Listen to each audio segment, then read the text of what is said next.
ಎಲ್ರಿಗೂ ನಮಸ್ಕಾರ. ನಾವು ಹೋದ ಬಯಾಲಜಿ ತರಗತಿಯಲ್ಲಿ ನ್ಯಾಚುರಲ್ ರಿಸೋರ್ಸಸ್ ಬಗ್ಗೆ ಒಂದಷ್ಟು ಇಂಟ್ರೊಡಕ್ಷನ್ ನೋಡಿದ್ವಿ. ಅದರಲ್ಲಿ ನ್ಯಾಚುರಲ್ ರಿಸೋರ್ಸ್ ಅಂದ್ರೆ ಏನು, ಟೈಪ್ಸ್ ಆಫ್ ನ್ಯಾಚುರಲ್ ರಿಸೋರ್ಸಸ್, ಅದರಲ್ಲಿ ಅದಾದ ನಂತರ conventional natural resources, non conventional natural resources, ಹಾಗೇನೆ ಇನ್ನೂ ಕೆಲವೊಂದು ನ್ಯಾಚುರಲ್ ರಿಸೋರ್ಸಸ್ ಬಗ್ಗೆ ನೋಡಿದ್ವಿ. ಇವತ್ತಿನ ತರಗತಿಯಲ್ಲಿ ಅದ್ರ ಮುಂದುವರಿದ ಭಾಗ ಏನಿದೆ ನ್ಯಾಚುರಲ್ ರಿಸೋರ್ಸಸ್ ಅಲ್ಲಿ, ಅದ್ರ ಬಗ್ಗೆ ತಿಳ್ಕೊಳ್ಳೋಣ.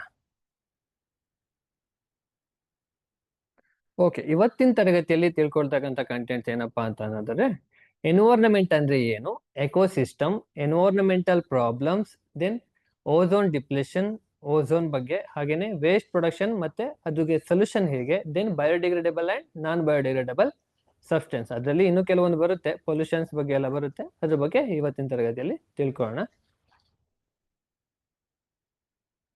ಓಕೆ, ಎನ್ವೈರನ್ಮೆಂಟ್ ಅಂದ್ರೆ ಏನು ಅಂತ ನಾವು ನೋಡೋದಾದ್ರೆ, environment includes everything that surrounds us with biotic and abiotic thing. Environment means everything, ನಮ್ಮ ಸುತ್ತಮುತ್ತಲೂ ಇರ್ತಕ್ಕಂತಹ ಎಲ್ಲವನ್ನು ನಾವು ಎನ್ವೈರನ್ಮೆಂಟ್ ಅಂತ ಹೇಳ್ಬೋದು. And it surrounds us with biotic and abiotic things. ಏನ್ ಈ ಬಯೋಟಿಕ್ ಅಂಡ್ ಅಬಯೋಟಿಕ್ ಥಿಂಗ್ಸ್ ಅಂದ್ರೆ, ಬಯೋಟಿಕ್ ಅಂದ್ರೆ living, abiotic means non living. Living ಮತ್ತೆ ನಾನ್ ಲಿವಿಂಗ್ ಎಲ್ಲಾ ವಸ್ತುಗಳನ್ನ ಸೇರಿಸ್ಕೊಂಡು ಆಗಿರ್ತಕ್ಕಂತಹ ನಮ್ಮ ಒಂದು ಸರೌಂಡಿಂಗ್ಸ್ ಅನ್ನ ಏನಂತ ಕರಿತೀವಿ, ಎನ್ವೈರನ್ಮೆಂಟ್ ಅಂತ ಕರಿತೀವಿ. Then it provides resources essential for life. ನಮ್ಮ ಲೈಫಿಗೆ ಬೇಕಾಗಿರ್ತಕ್ಕಂತಹ ರಿಸೋರ್ಸಸ್ ನ ಇದು ಪ್ರೊವೈಡ್ ಮಾಡುತ್ತೆ. ಎನ್ವೈರನ್ಮೆಂಟ್ ಏನೇನ್ ಪ್ರೊವೈಡ್ ಮಾಡುತ್ತೆ? ಫಾರ್ ಎಕ್ಸಾಂಪಲ್, ಏರ್ ಇರ್ಬೋದು, ವಾಟರ್ ಇರ್ಬೋದು, ಫುಡ್, ಶೆಲ್ಟರ್, ಹಾಗೆ ನಮ್ಗೆ ಇನ್ನೂ ಬೇಸಿಕ್ ನೆಸೆಸಿಟಿ ಏನೇನಿದೆಯೋ ಅದನ್ನೆಲ್ಲವೂ ಕೂಡ ಇದು ಪ್ರೊವೈಡ್ ಮಾಡುತ್ತೆ. ದೆನ್ ಇನ್ನೇನಕ್ಕೆ ಅನುಕೂಲ ಆಗುತ್ತೆ? Maintaining balance in the environmental is crucial for survival ಅಲ್ವಾ.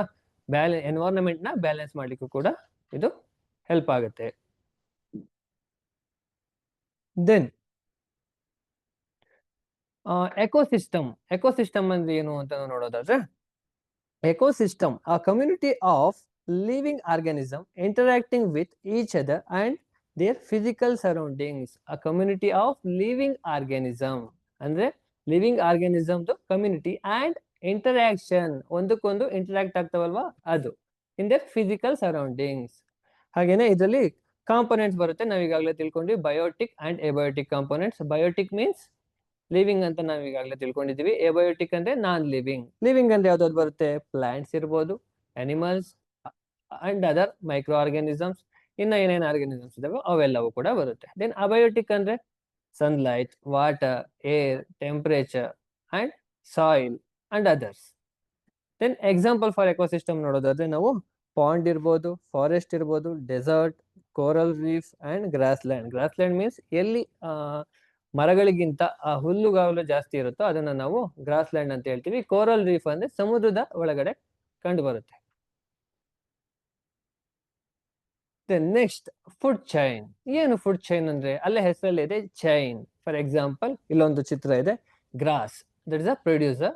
ಅದ್ರ ಬಗ್ಗೆ ನಾವು ಮುಂದೆ ತಿಳ್ಕೊತೀವಿ. ಗ್ರಾಸ್ ನ ಗ್ರಾಸ್ ಹೋಪರ್ ತಿನ್ನುತ್ತೆ, ಗ್ರಾಸ್ ಹೋಪರ್ ನ ಫ್ರಾಗ್ ತಿನ್ನುತ್ತೆ, ಫ್ರಾಗ್ ನ ಸ್ನೇಕ್ ತಿನ್ನುತ್ತೆ, ಸ್ನೇಕ್ ನ ಈಗಲ್ ತಿನ್ನುತ್ತೆ. ಇಲ್ಲೊಂದು ಚೈನ್ ಇದೆ ಅಲ್ವಾ, ಈ ಚೈನ್ ಅನ್ನೇ ನಾವೇನಂತ ಕರಿತೀವಿ? ಫುಡ್ ಚೈನ್ ಅಂತ ಕರಿತೀವಿ. Then a food chain is a sequence of the organisms through which energy and nutrients are transferred in the form of food. ಇಲ್ಲಿ ಏನಾಗುತ್ತೆ? It is a sequence where the organism through which energy and nutrients are transmitted in the form of food. ಎನರ್ಜಿನೂ ಕೂಡ and in the same way nutrients ಕೂಡ transfer ಆಗುತ್ತೆ. ಇನ್ನು ಇದನ್ನ ನಾವು simple ಆಗಿ ಏನ್ ಹೇಳ್ಬೋದಪ್ಪ ಅಂತ ಅಂದ್ರೆ, it shows who eats whom in ecosystem. ಯಾರು ಯಾರನ್ನ ತಿಂತಾರೆ ಅನ್ನೋದನ್ನ ಇಲ್ಲಿ ತೋರಿಸುತ್ತೆ ನಮ್ಮ ಎಕೋಸಿಸ್ಟಮ್ ಅಥವಾ ನಮ್ಮ ಎನ್ವೈರನ್ಮೆಂಟ್ ಅಲ್ಲಿ. Then each step in a food chain is called trophic level. ಈ ಫುಡ್ ಚೈನ್ ಅಲ್ಲಿ ಈ ಸ್ಟೆಪ್ ಇದೆ ಅಲ್ವಾ, ಈ ಗ್ರಾಸ್ ಹೋಪರ್, ಗ್ರಾಸ್ ನ ಪ್ರೊಡ್ಯೂಸರ್ ಅಂತ ಕರಿತೀವಿ, ಗ್ರಾಸ್ ಹೋಪರ್ ನ ಪ್ರೈಮರಿ ಕನ್ಸ್ಯೂಮರ್ ಅಂತ ಕರಿತೀವಿ, ಈ ಫ್ರಾಗ್ ನ ಸೆಕೆಂಡರಿ ಕನ್ಸ್ಯೂಮರ್ ಅಂತ ಕರಿತೀವಿ, ದೆನ್ ಸ್ನೇಕ್ ನ ಟರ್ಷರಿ ಕನ್ಸ್ಯೂಮರ್. ದೆನ್ ಇದೇ ರೀತಿ ಮುಂದುವರಿತಾ ಹೋಗುತ್ತೆ. ಇದಕ್ಕೆ ಏನಂತ ಕರಿತೀವಪ್ಪ ಅಂದ್ರೆ ಟ್ರಾಪಿಕ್ ಲೆವೆಲ್ ಅಂತ ಹೇಳ್ತೀವಿ. ಹಾಗಾದ್ರೆ ಏನು ಟ್ರಾಪಿಕ್ ಲೆವೆಲ್ ಅಂದ್ರೆ ಅಂತ ನೋಡೋಣ. A trophic level is a step in a food chain or food web. Food web ಅಂತ ಬರುತ್ತೆ, ಅದನ್ನ ಮುಂದೆ ಹೇಳ್ತೀನಿ. Food chain or a food web that represent who it's whom in an ecosystem. ನಾವೀಗಾಗಲೇ ತಿಳ್ಕೊಂಡಿವಿ ಅಲ್ವಾ, ನಮ್ಮ ಎಕೋಸಿಸ್ಟಮ್ ಅಥವಾ ನಮ್ಮ ಎನ್ವೈರನ್ಮೆಂಟ್ ಅಲ್ಲಿ ಯಾವ ಆರ್ಗ್ಯಾನಿಸಮ್ ಮೇಲೆ ಫುಡ್ ಗೆ ಡಿಪೆಂಡ್ ಆಗಿದೆ ಅನ್ನೋದನ್ನ ಇದು ರೆಪ್ರೆಸೆಂಟ್ ಮಾಡುತ್ತೆ. It shows the feeding position of an organism in energy ಅಥವಾ ಫ್ಲೋ ಆಫ್ ಎನರ್ಜಿ. ಇಲ್ಲಿ ನೀವು ಈ ಚಿತ್ರದಲ್ಲಿ ಅಬ್ಸರ್ವ್ ಮಾಡಬಹುದು, ಪ್ಲಾಂಟ್ಸ್ ಇದೆ. ಆ ಪ್ಲಾಂಟ್ಸ್ ನ ನಾವು ಪ್ರೊಡ್ಯೂಸರ್ ಅಂತ ಹೇಳ್ತೀವಿ, ಬಿಕಾಸ್ ಅವು ಪ್ರೊಡ್ಯೂಸರ್ ಬೇರೆ ಆರ್ಗ್ಯಾನಿಸಮ್ಸ್ಗೆ ಆಹಾರವನ್ನ ಒದಗಿಸ್ಕೊಡ್ತವೆ. ದೆನ್ ಪ್ರೈಮರಿ ಕನ್ಸ್ಯೂಮರ್ಸ್ ಅಂದ್ರೆ ಯಾವ ಈ ಪ್ಲಾಂಟ್ಸ್ ನ ತಿಂದು ಬೆಳೀತವೆ ಅಲ್ವಾ, ಅವನ್ನ ನಾವು ಪ್ರೈಮರಿ ಕನ್ಸ್ಯೂಮರ್ಸ್ ಅಂತ ಹೇಳ್ತೀವಿ. Then secondary consumer, primary consumers ನ ತಿಂದು ಬದುಕ್ತಾವಲ್ವಾ, ಅವಕ್ಕೆ ನಾವು ಸೆಕೆಂಡರಿ ಕನ್ಸ್ಯೂಮರ್ಸ್ ಅಂತ ಹೇಳ್ತೀವಿ. ಈ ಸೆಕೆಂಡರಿ ಕನ್ಸ್ಯೂಮರ್ಸ್ ನ ತಿಂದು ಬೆಳಿತಾವಲ್ಲ, ಅವಕ್ಕೆ ಟರ್ಷರಿ ಕನ್ಸ್ಯೂಮರ್ಸ್ ಅಂತ ಹೇಳ್ತೀವಿ. ಯಾವ್ದಾದ್ರು ನೋಡಿದ್ವಿ, producers, primary consumers, secondary consumers, tertiary consumers and decomposers. ಇದು ಸ್ಪೆಷಲ್ ಲೆವೆಲ್. ಡಿಕಂಪೋಸರ್ಸ್ ಏನ್ ಮಾಡ್ತವೆ, ಇವು ಟರ್ಷರಿ ಕನ್ಸ್ಯೂಮರ್ಸ್ ಏನಿದಾವೋ ಇವು ಸತ್ತೋದ್ಮೇಲೆ ಅವನ್ನ ಡಿಕಂಪೋಸ್ ಮಾಡಿ ಮತ್ತೆ ಅದು ಒಂದು ಸರ್ಕಲ್ ಆಗಿ ಅಥವಾ ಒಂದು ಸೈಕಲ್ ಆಗಿ ಮುಂದುವರಿಯೋದಕ್ಕೆ ಹೆಲ್ಪ್ ಮಾಡ್ತವೆ. ದೆನ್ ಪ್ರೊಡ್ಯೂಸರ್ಸ್ ಅಂದ್ರೆ ಏನು? ಪ್ರೊಡ್ಯೂಸರ್ಸ್ ಅಂದ್ರೆ ಮೇಕ್ ದೇರ್ ಓನ್ ಫುಡ್. ಅದು ಆಹಾರವನ್ನ ಅವುಗಳೇ ತಯಾರಿಸ್ಕೊಂಡ್ರೆ ಅದಕ್ಕೆ ನಾವು ಪ್ರೊಡ್ಯೂಸರ್ಸ್ ಅಂತ ಹೇಳ್ತೀವಿ. ಯಾವ್ದ್ಯಾವ್ದು? ಪ್ಲಾಂಟ್ಸ್ ಇರ್ಬೋದು, ಆಲ್ಗೆ ಇರ್ಬೋದು, ಇವೆಲ್ಲವೂ ಕೂಡ ಬೇರೆ ಇದ್ರ ಮೇಲೆ ಡಿಪೆಂಡ್ ಆಗಿರಲ್ಲ. ಬಟ್ ನಾವು ಮನುಷ್ಯರು ಬೇರೆ ಆರ್ಗ್ಯಾನಿಸಮ್ ಮೇಲೆ ಡಿಪೆಂಡ್ ಆಗಿದೀವಿ. ಬಟ್ ಪ್ಲಾಂಟ್ಸ್ ಆಹಾರವನ್ನ ಅವೇ ತಯಾರಿಸ್ಕೋತವೆ. ದೆನ್ ಪ್ರೈಮರಿ ಕನ್ಸ್ಯೂಮರ್ಸ್ ಅಂದ್ರೆ ಇವು ಹರ್ಬಿವೋರಸ್ ದಟ್ ಈಟ್ ಪ್ರೊಡ್ಯೂಸರ್ಸ್. ಅಂದ್ರೆ ಯಾವ ಗ್ರಾಸ್ ನ ತಿಂದು ಬೆಳಿತವೆ ಅಲ್ವಾ, ಅವನ್ನ ನಾವು ಪ್ರೈಮರಿ ಕನ್ಸ್ಯೂಮರ್ಸ್ ಅಂತ ಹೇಳ್ತೀವಿ. ಫಾರ್ ಎಕ್ಸಾಂಪಲ್ ಗ್ರಾಸ್ಹೋಪರ್ ಇರ್ಬೋದು, ರ್ಯಾಬಿಟ್ ಇರ್ಬೋದು, ಡಿಯರ್ ಇರ್ಬೋದು, ಇನ್ನ ಬೇರೆ ಇರ್ತವೆ. ದೆನ್ ಸೆಕೆಂಡರಿ ಕನ್ಸ್ಯೂಮರ್ಸ್ ಅಂದ್ರೆ ಇವು ಕೂಡ carnivores, but they eat primary consumers. ಅಂದ್ರೆ ಯಾವ್ಯಾವು? ಈ ರ್ಯಾಬಿಟ್ ಇದಾವಲ್ವಾ, ಈ ರ್ಯಾಬಿಟ್, ಗ್ರಾಸ್ಹೋಪರ್ ಎಲ್ಲ ಇದಾವಲ್ವಾ, ಇವನ್ನ ತಿಂದು ಬದುಕೋಕೆ ನಾವು ಸೆಕೆಂಡರಿ ಕನ್ಸ್ಯೂಮರ್ಸ್ ಅಂತ ಹೇಳ್ತೀವಿ. ದೆನ್ ಟರ್ಷರಿ ಕನ್ಸ್ಯೂಮರ್ಸ್ ಅಂದ್ರೆ ಏನು? ಇವು ಟಾಪ್ ಪ್ರೆಡಿಟರ್ಸ್. ಅಂದ್ರೆ ಸೆಕೆಂಡರಿ ಕನ್ಸ್ಯೂಮರ್ಸ್ ಏನಿದಾವಲ್ವಾ ಅವನ್ನ ತಿಂದು ಬದುಕ್ತವೆ. For example tiger, lion, eagle, ಇವೆಲ್ಲವನ್ನು ಕೂಡ ನಾವು ಟರ್ಷರಿ ಕನ್ಸ್ಯೂಮರ್ಸ್ ಅಂತ ಹೇಳ್ತೀವಿ. As you know that decomposers ನ ನಾವು ಡಿಕಂಪೋಸ್ ಮಾಡ್ಲಿಕ್ಕೆ ಆರ್ಗ್ಯಾನಿಕ್ ಮ್ಯಾಟರ್ ನ ಬಳಸ್ತೀವಿ. Break down of dead organisms and recycle nutrients. Nutrients ನ ರೀಸೈಕಲ್ ಮಾಡ್ಲಿಕ್ಕೆ ಈ ಡಿಕಂಪೋಸರ್ಸ್ ಅಂದ್ರೆ ಏನು, ಈ ಮೈಕ್ರೋ ಆರ್ಗ್ಯಾನಿಸಮ್ಸ್ ಏನಿದಾವೋ ಇವು ಹೆಲ್ಪ್ ಆಗುತ್ತೆ. ದೆನ್ ನೆಕ್ಸ್ಟ್ ಇದೊಂದು ಫ್ಲೋ ನೋಡ್ಬೋಣ. ಇಲ್ಲಿ ಪ್ರೈಮರಿ ಪ್ರೊಡ್ಯೂಸರ್ಸ್, ಈ ಫೋಟೋಸಿಂಥಸಿಸ್ ಎಲ್ಲ ಏನ್ ಮಾಡ್ತಾವಲ್ವಾ ಅವಕ್ಕೆ ನಾವು ಪ್ರೈಮರಿ ಪ್ರೊಡ್ಯೂಸರ್ಸ್ ಅಂತ ಹೇಳ್ತೀವಿ. ಈ ಫೋಟೋಸಿಂಥಸಿಸ್ ಆಗಿ ಮಾಡ್ತಕ್ಕಂತಹ ಯಾವ ಆರ್ಗ್ಯಾನಿಸಮ್ಸ್ ಇರ್ತಾವೋ ಪ್ಲಾಂಟ್ಸ್ ನ ತಿಂದು ಬೆಳೆಯೋಕೆ ಹರ್ಬಿವೋರಸ್, ದಟ್ ಈಸ್ ಪ್ರೈಮರಿ ಕನ್ಸ್ಯೂಮರ್ಸ್. ಹರ್ಬಿವೋರಸ್ ನ ತಿನ್ನೋಕೆ ಏನಂತ ಕರಿತೀವಿ? Secondary consumers, that is carnivorous. ಆ ಕಾರ್ನಿವೋರಸ್ ನು ತಿಂದು ಬದುಕ್ತಕ್ಕಂಥವಕ್ಕೆ ಟರ್ಷರಿ ಕನ್ಸ್ಯೂಮರ್ಸ್, ಅವಕ್ಕೆ ನಾವು ಟಾಪ್ ಕಾರ್ನಿವೋರಸ್ ಅಂತ ಹೇಳ್ತೀವಿ. ಇದಿಷ್ಟು. ದೆನ್ ಇದಾದ ನಂತರ ಫುಡ್ ಚೈನ್ ಬಗ್ಗೆ ನೋಡಿದ್ವಿ ನಾವು. ಈಗ ಫುಡ್ ವೆಬ್ ಬಗ್ಗೆ ನೋಡೋಣ. ಫುಡ್ ವೆಬ್ಗೂ ಫುಡ್ ಚೈನ್ಗೂ ಏನ್ ವ್ಯತ್ಯಾಸ ಅಂತ ಇದನ್ನ ನಾವು ತಿಳ್ಕೊಂಡ್ಮೇಲೆ ಹೇಳ್ತೀನಿ. Food chain is a network of inter connected food chain in an ecosystem. ಅಂದ್ರೆ ಒಂದು ನಮ್ಮ ಎಕೋಸಿಸ್ಟಮ್ ಅಲ್ಲಿ ಇಂಟರ್ ಕನೆಕ್ಟೆಡ್ ಫುಡ್ ಚೈನ್ ಇರ್ತಾವಲ್ವಾ, ಅದನ್ನೇ ನಾವು ಫುಡ್ ವೆಬ್ ಅಂತ ಹೇಳೋದು. ಫಾರ್ ಎಕ್ಸಾಂಪಲ್ ನಾವು ಅವಾಗ್ಲೇ ನೋಡಿದ್ವಿ ಗ್ರಾಸ್ಹೋಪರ್, ಫ್ರಾಗ್, ದೆನ್ ಸ್ನೇಕ್, ಈಗಲ್ ಅಂತ. ಹಾಗಾದ್ರೆ ಬರೀ ಒಂದು ಸ್ನೇಕ್ ಇದೆ ಅಂದ್ರೆ ಅದು ಬರೀ ಫ್ರಾಗ್ ನ ಮಾತ್ರ ತಿನ್ನುತ್ತಾ? ಇಲ್ಲ, ಮೌಸ್ ನು ತಿನ್ನುತ್ತೆ. ಬಟ್ ನಾವು ನಮ್ಮ ಕ್ಲಾರಿಟಿಗೋಸ್ಕರ ಈಗ ತೋರ್ಸೋದಕ್ಕೆ ಆ ಒಂದು ಚೈನ್ ನ ತೋರಿಸಿರ್ತೀವಿ, ಬಟ್ ಅದು ಫೈನಲ್ ಅಲ್ಲ. ಪ್ರತಿ ಆರ್ಗ್ಯಾನಿಸಮ್, ಯಾವುದೇ ಆರ್ಗ್ಯಾನಿಸಮ್ಸ್ ಆಗಿರ್ಬೋದು, ಒಂದೇ ಒಂದು ಆರ್ಗ್ಯಾನಿಸಮ್ ಮೇಲೆ ಫುಡ್ಗೆ ಡಿಪೆಂಡ್ ಆಗಿರಲ್ಲ. ಹಾಗಾಗಿ ಬೇರೆ ಬೇರೆ ಆರ್ಗ್ಯಾನಿಸಮ್ಗೆ ಡಿಪೆಂಡ್ ಆಗಿರೋದ್ರಿಂದ ನಾವು ಅದನ್ನ ರೆಪ್ರೆಸೆಂಟ್ ಮಾಡ್ಲಿಕ್ಕೆ ಈ ಫುಡ್ ವೆಬ್ ನ ತೋರಿಸ್ತೀವಿ. It shows the different organisms are linked through multiple feeding relationship instead of a single linear chain. ಆ ಸಿಂಗಲ್ ಲೀನಿಯರ್ ಚೈನ್ ಏನಿದೆಯೋ ಅದನ್ನ ನಾವು ಫುಡ್ ಚೈನ್ ಅಂತ ಹೇಳ್ತೀವಿ. ಈ ಮಲ್ಟಿಪಲ್ ಫೀಡಿಂಗ್ ರಿಲೇಶನ್ಶಿಪ್ ಇದೆಯಲ್ವಾ, ಇದನ್ನ ನಾವು ಫುಡ್ ವೆಬ್ ಅಂತ ಹೇಳ್ತೀವಿ. And it represent the complex feeding connections in an ecosystem. ಎಷ್ಟು ಕಾಂಪ್ಲೆಕ್ಸ್ ಆಗಿ ತೋರ್ಸೋಕ್ ಸಾಧ್ಯವೋ ಆ ಕಾಂಪ್ಲೆಕ್ಸ್ ಆಗಿ ನಾವು ಇದರಲ್ಲಿ ತೋರಿಸ್ಬೋದು. ನಾನೊಂದು ಎಕ್ಸಾಂಪಲ್ ತೋರಿಸ್ತೀನಿ ಮುಂದೆ. ಇದಾದ ನಂತರ in nature most organisms heat more than one type of food. For example frog ಬರೀ ಇನ್ಸೆಕ್ಟ್ಸ್ ನ ಮಾತ್ರ ತಿನ್ನುತ್ತಾ? ಫಿಶ್ ನ ತಿನ್ನುತ್ತೆ ಅಲ್ವಾ, ಗ್ರಾಸ್ಹೋಪರ್ ನ ತಿನ್ನುತ್ತೆ. ದೆನ್ ಸ್ನೇಕ್ ಬರೀ ಫ್ರಾಗ್ ನ ತಿನ್ನುತ್ತಾ? ಇಲ್ಲ, ಇಲಿನ ತಿನ್ನುತ್ತೆ, ರೌಂಡ್ ಜೆಂಟ್ಸ್ ನ ತಿನ್ನುತ್ತೆ. ಇದು ಈ ರೀತಿ ಫುಡ್ ವೆಬ್ ಅಂದ್ರೆ. Then because of these multiple feeding interactions ಆ single food chain is not enough for represent energy flow. ಈ ರೀತಿ ಮಲ್ಟಿಪಲ್ ಫೀಡಿಂಗ್ ಆರ್ಗ್ಯಾನಿಸಮ್ಸ್ ಇರೋದ್ರಿಂದ ನಾವು ಆ ಫುಡ್ ಚೈನ್ ಅಲ್ಲಿ ನಾವು ಇದನ್ನ ರೆಪ್ರೆಸೆಂಟ್ ಮಾಡೋಕ್ಕಾಗಲ್ಲ. ಸೊ ನಾವು ಫುಡ್ ವೆಬ್ ಅಲ್ಲಿ ರೆಪ್ರೆಸೆಂಟ್ ಮಾಡ್ತೀವಿ. ಈ ಫುಡ್ ವೆಬ್ ನ ನಾವು ಸಿಂಪಲ್ ಆಗಿ ಹೇಳ್ಬೇಕಪ್ಪ ಅಂತ ಅಂದ್ರೆ many food chains connected together. ತುಂಬಾ ಫುಡ್ ಚೈನ್ ಕನೆಕ್ಟ್ ಆಗಿದ್ರೆ ಅದನ್ನ ನಾವು ಫುಡ್ ವೆಬ್ ಅಂತ ಹೇಳ್ತೀವಿ. ಇಲ್ಲೊಂದು ಎಕ್ಸಾಂಪಲ್ ಇದೆ ನೋಡಿ. ಇಲ್ಲಿ ಫುಡ್ ಚೈನ್ ಮತ್ತೆ ಫುಡ್ ವೆಬ್ ಎರಡರದ್ದು ಪಿಕ್ಚರ್ ಇದೆ. ಇಲ್ಲಿ ನೀವು ಅಬ್ಸರ್ವ್ ಮಾಡ್ಬೋದು, ಪ್ಲಾಂಟ್ಸ್ ಇದೆ. ಪ್ಲಾಂಟ್ಸ್ ನ ಆ ಡೀರ್ ತಿಂದ್ರೆ ಡೀರ್ ನ ಊಲ್ಫ್ ತಿನ್ನುತ್ತೆ. ಆ ಊಲ್ಫ್ ಸತ್ತೋದ್ಮೇಲೆ, ಡೆಡ್ ಆದ್ಮೇಲೆ ಏನಾಗುತ್ತೆ, ಡಿಕಂಪೋಸ್ ಆಗಿ ಡಿಕಂಪೋಸಿಷನ್ ಇದರಿಂದ ಮ್ಯಾಟರ್ ಇಂದ ಪ್ಲಾಂಟ್ಸ್ ಗಳು ಬೆಳೆದು ಮತ್ತೆ ಅದೇ ಒಂದು ಚೈನ್ ಆಗಿ ಕನ್ವರ್ಟ್ ಆಗುತ್ತೆ. ದೆನ್ ಈ ಫುಡ್ ವೆಬ್ ಅಂದ್ರೆ ಏನಪ್ಪಾ ಅಂತ ನೋಡೋದಾದ್ರೆ ಅದಕ್ಕೂ ಇದಕ್ಕೂ ಏನ್ ವ್ಯತ್ಯಾಸ ಅಂದ್ರೆ, ಇಲ್ಲಿ ಪ್ಲಾಂಟ್ಸ್ ನ ಗ್ರಾಸ್ ಹಾಪರ್ ತಿನ್ನುತ್ತೆ. ಗ್ರಾಸ್ ಹಾಪರ್ ಮಾತ್ರ ತಿನ್ನಲ್ಲ, ಈ ಸ್ಕ್ವೇರಲ್ ಏನಿದೆ ಅಳಿಲ್ ಇರ್ತಾವಲ್ವಾ ಅವು ಕೂಡ ತಿನ್ನುತ್ತೆ ಅಲ್ವಾ. ದೆನ್ ಇನ್ನೊಂದು ನಾವು ನೋಡೋದಾದ್ರೆ ಈ ಗ್ರಾಸ್ ಹಾಪರ್ ನ ಬರ್ಡ್ಸ್ ತಿಂತವೆ. ಬರ್ಡ್ಸ್ ಮಾತ್ರ ಅಲ್ಲ, ಈ ಅಳಿಲ್ ಕೂಡ ತಿನ್ನುತ್ತೆ ಅಲ್ವಾ. ಈ ರೀತಿ ತುಂಬಾ ಕಾಂಪ್ಲೆಕ್ಸ್ ಇರೋದ್ರಿಂದ ನಾವ್ ಇದನ್ನ ಫುಡ್ ವೆಬ್ ಅಂತ ಕರಿತೀವಿ. ದೆನ್ ಪ್ರಾಬ್ಲಮ್ಸ್ ಏನು, ಎನ್ವೈರನ್ಮೆಂಟಲ್ ಪ್ರಾಬ್ಲಮ್ಸ್ ಏನೇನು ಅಂತ ನೋಡೋದಾದ್ರೆ, ಒಂದು ಪೊಲ್ಯೂಷನ್ ನಮ್ಮ ಎನ್ವೈರನ್ಮೆಂಟ್ ಅಲ್ಲಿ ಮುಖ್ಯವಾಗಿರುವಂತಹ ಒಂದು ಪ್ರಾಬ್ಲಮ್. ದೆನ್ ಪೊಲ್ಯೂಷನ್ ಬಿಟ್ರೆ ಏನು, ಪೊಲ್ಯೂಷನ್ ಅಂದ್ರೆ undesirable change in the environment. ನಮಗೆ ಬೇಡದೇ ಇರೋ ರೀತಿಯ ಏನಾದ್ರು ಬದಲಾವಣೆ ನಮ್ಮ ಪರಿಸರದಲ್ಲಿ ಆದ್ರೆ ಅದನ್ನ ನಾವು ಪೊಲ್ಯೂಷನ್ ಅಂತ ಕರಿತೀವಿ. Then deforestation. ಏನ್ ಡಿಫಾರೆಸ್ಟೇಷನ್ ಅಂದ್ರೆ cutting of trees in a plants in a forest and using that land for other purpose. ಆ ಕಾಡಲ್ಲಿ ಇರ್ತಕ್ಕಂತಹ ಮರಗಳನ್ನ ಕಡ್ದು ಆ ಜಾಗನ ಬೇರೆ ಪರ್ಪಸ್ಗೆ ನಾವು ಯೂಸ್ ಮಾಡ್ಕೊಂಡ್ರೆ ಅದನ್ನ ನಾವು ಡಿಫಾರೆಸ್ಟೇಷನ್ ಅಂತ ಹೇಳ್ತೀವಿ. ಏನಾಗುತ್ತೆ ಡಿಫಾರೆಸ್ಟೇಷನ್ ಮಾಡೋದ್ರಿಂದ? ಸಾಯಿಲ್ ಏರೋಷನ್ ಇರ್ಬೋದು, ಕ್ಲೈಮೇಟ್ ಇಂಬ್ಯಾಲೆನ್ಸ್ ಆಗಿರೋದಿರ್ಬೋದು, ಆ ರೈನ್ ಬರ್ದೇ ಇರೋದಿರ್ಬೋದು, ಇವೆಲ್ಲವೂ ಕೂಡ ಆಗುತ್ತೆ. ದೆನ್ ಗ್ಲೋಬಲ್ ವಾರ್ಮಿಂಗ್ ಅಂದ್ರೆ ತಾಪಮಾನ, ನಮ್ಮ ಭೂಮಿ ಮೇಲೆ ತಾಪಮಾನ ಹೆಚ್ಚಾಗುವಂಥದ್ದು. ಏನಾಗುತ್ತೆ? Then green house gases trap heat and rising global temperature. ನಮ್ಮ ಈ ಭೂಮಿಯಲ್ಲಿ ಟೆಂಪರೇಚರ್ ರೈಸ್ ಆಗುತ್ತೆ. ದೆನ್ ಇನ್ನೇನಾಗುತ್ತೆ? Loss of biodiversity. ಏನ್ ಬಯೋಡೈವರ್ಸಿಟಿ ಅಂದ್ರೆ ನಮ್ಮ ಭೂಮಿ ಮೇಲೆ ಇರ್ತಕ್ಕಂತಹ ಕೆಲವೊಂದು ರೇರ್ ಸ್ಪೀಶೀಸ್ ಎಲ್ಲ ಏನಿದಾವೋ ಇವೆಲ್ಲವೂ ಎಕ್ಸ್ಟಿಂಟ್ ಆಗುತ್ತೆ. ಏನಕ್ಕೆ? Due to human interference. Human interference ಇಂದ ಏನಾಗುತ್ತೆ, ನಮ್ಮ ಭೂಮಿ ಮೇಲೆ ಇರ್ತಕ್ಕಂತಹ ಹಲವಾರು ಸ್ಪೀಶೀಸ್ ಏನಾಗ್ತವೆ, ಇವೆಲ್ಲವೂ ಕೂಡ ಎಕ್ಸ್ಟಿಂಟ್ ಆಗುತ್ತೆ. ಓಕೆನಾ? ಈಗ ನಾವು ಪೊಲ್ಯೂಷನ್ ನ ಒನ್ ಬೈ ಒನ್ ನೋಡ್ತಾ ಹೋಗೋಣ.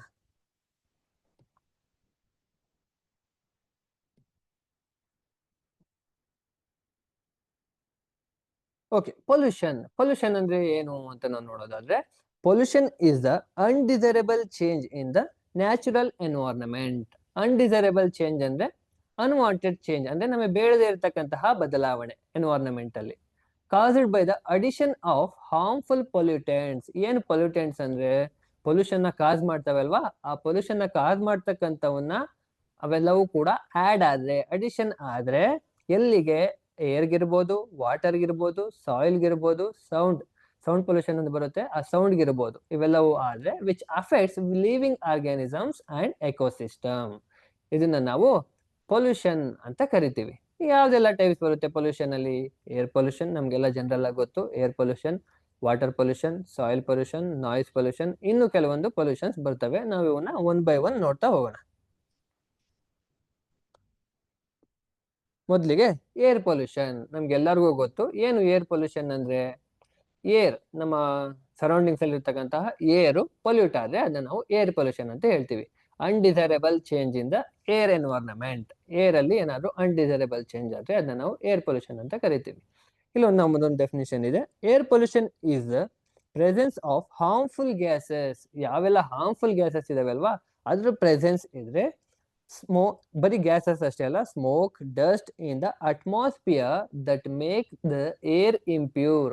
ಏರ್ ನ ಇಂಪ್ಯೂರ್ ಮಾಡ್ತಕ್ಕಂತಹ ಯಾವೆಲ್ಲ ಪೊಲ್ಯೂಟೆಂಟ್ಸ್ ಇದಾವೋ ಅವೆಲ್ಲವೂ ಕೂಡ ಏರ್ ಅಲ್ಲಿ ಏನಾದ್ರೂ ಆಡ್ ಆಗಿ ನಮ್ಗೆ ಹಾರ್ಮ್ಫುಲ್ ಮಾಡ್ತಾವಲ್ವಾ, ಅದಕ್ಕೆ ನಾವು ಏರ್ ಪೊಲ್ಯೂಷನ್ ಅಂತ ಕರಿತೀವಿ. ಏರ್ ಪೊಲ್ಯೂಷನ್ ತುಂಬಾ ಒಂದು ಇಂಡಸ್ಟ್ರಿಗಳಿಂದ ಇರ್ಬೋದು, ವೆಹಿಕಲ್ಸ್ ಗಳಿಂದ ಇರ್ಬೋದು, ಹೀಗೆ ಹಲವಾರು ಪೊಲ್ಯೂಟೆಂಟ್ಸ್ ಗಳಿಂದ ಆಗುತ್ತೆ.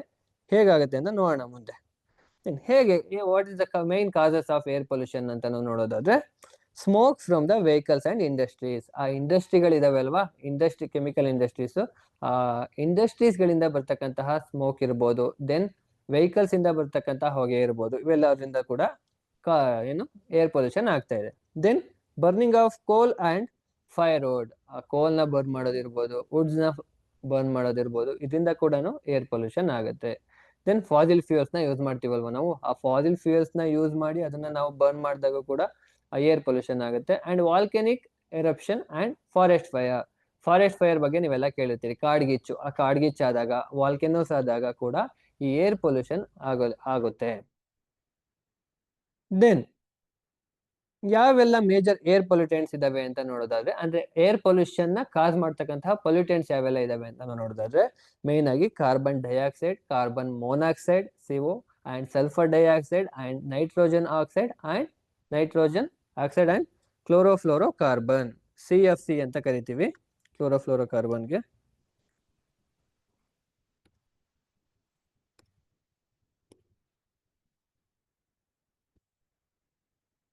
ಕ್ಲೋರೋ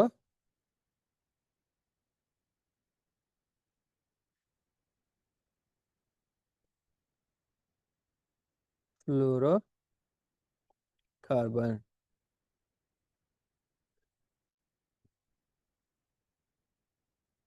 CFC ಅಂದ್ರೆ ಕ್ಲೋರೋ ಕಾರ್ಬನ್.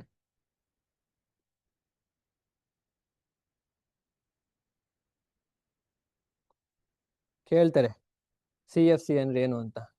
ಕ್ಲೋರೋ ಕಾರ್ಬನ್ ಅಂತ ಅದ್ರದ್ದು ಫುಲ್ ಫಾರ್ಮ್. ಇವೆಲ್ಲವೂ ಕೂಡ major air pollutants.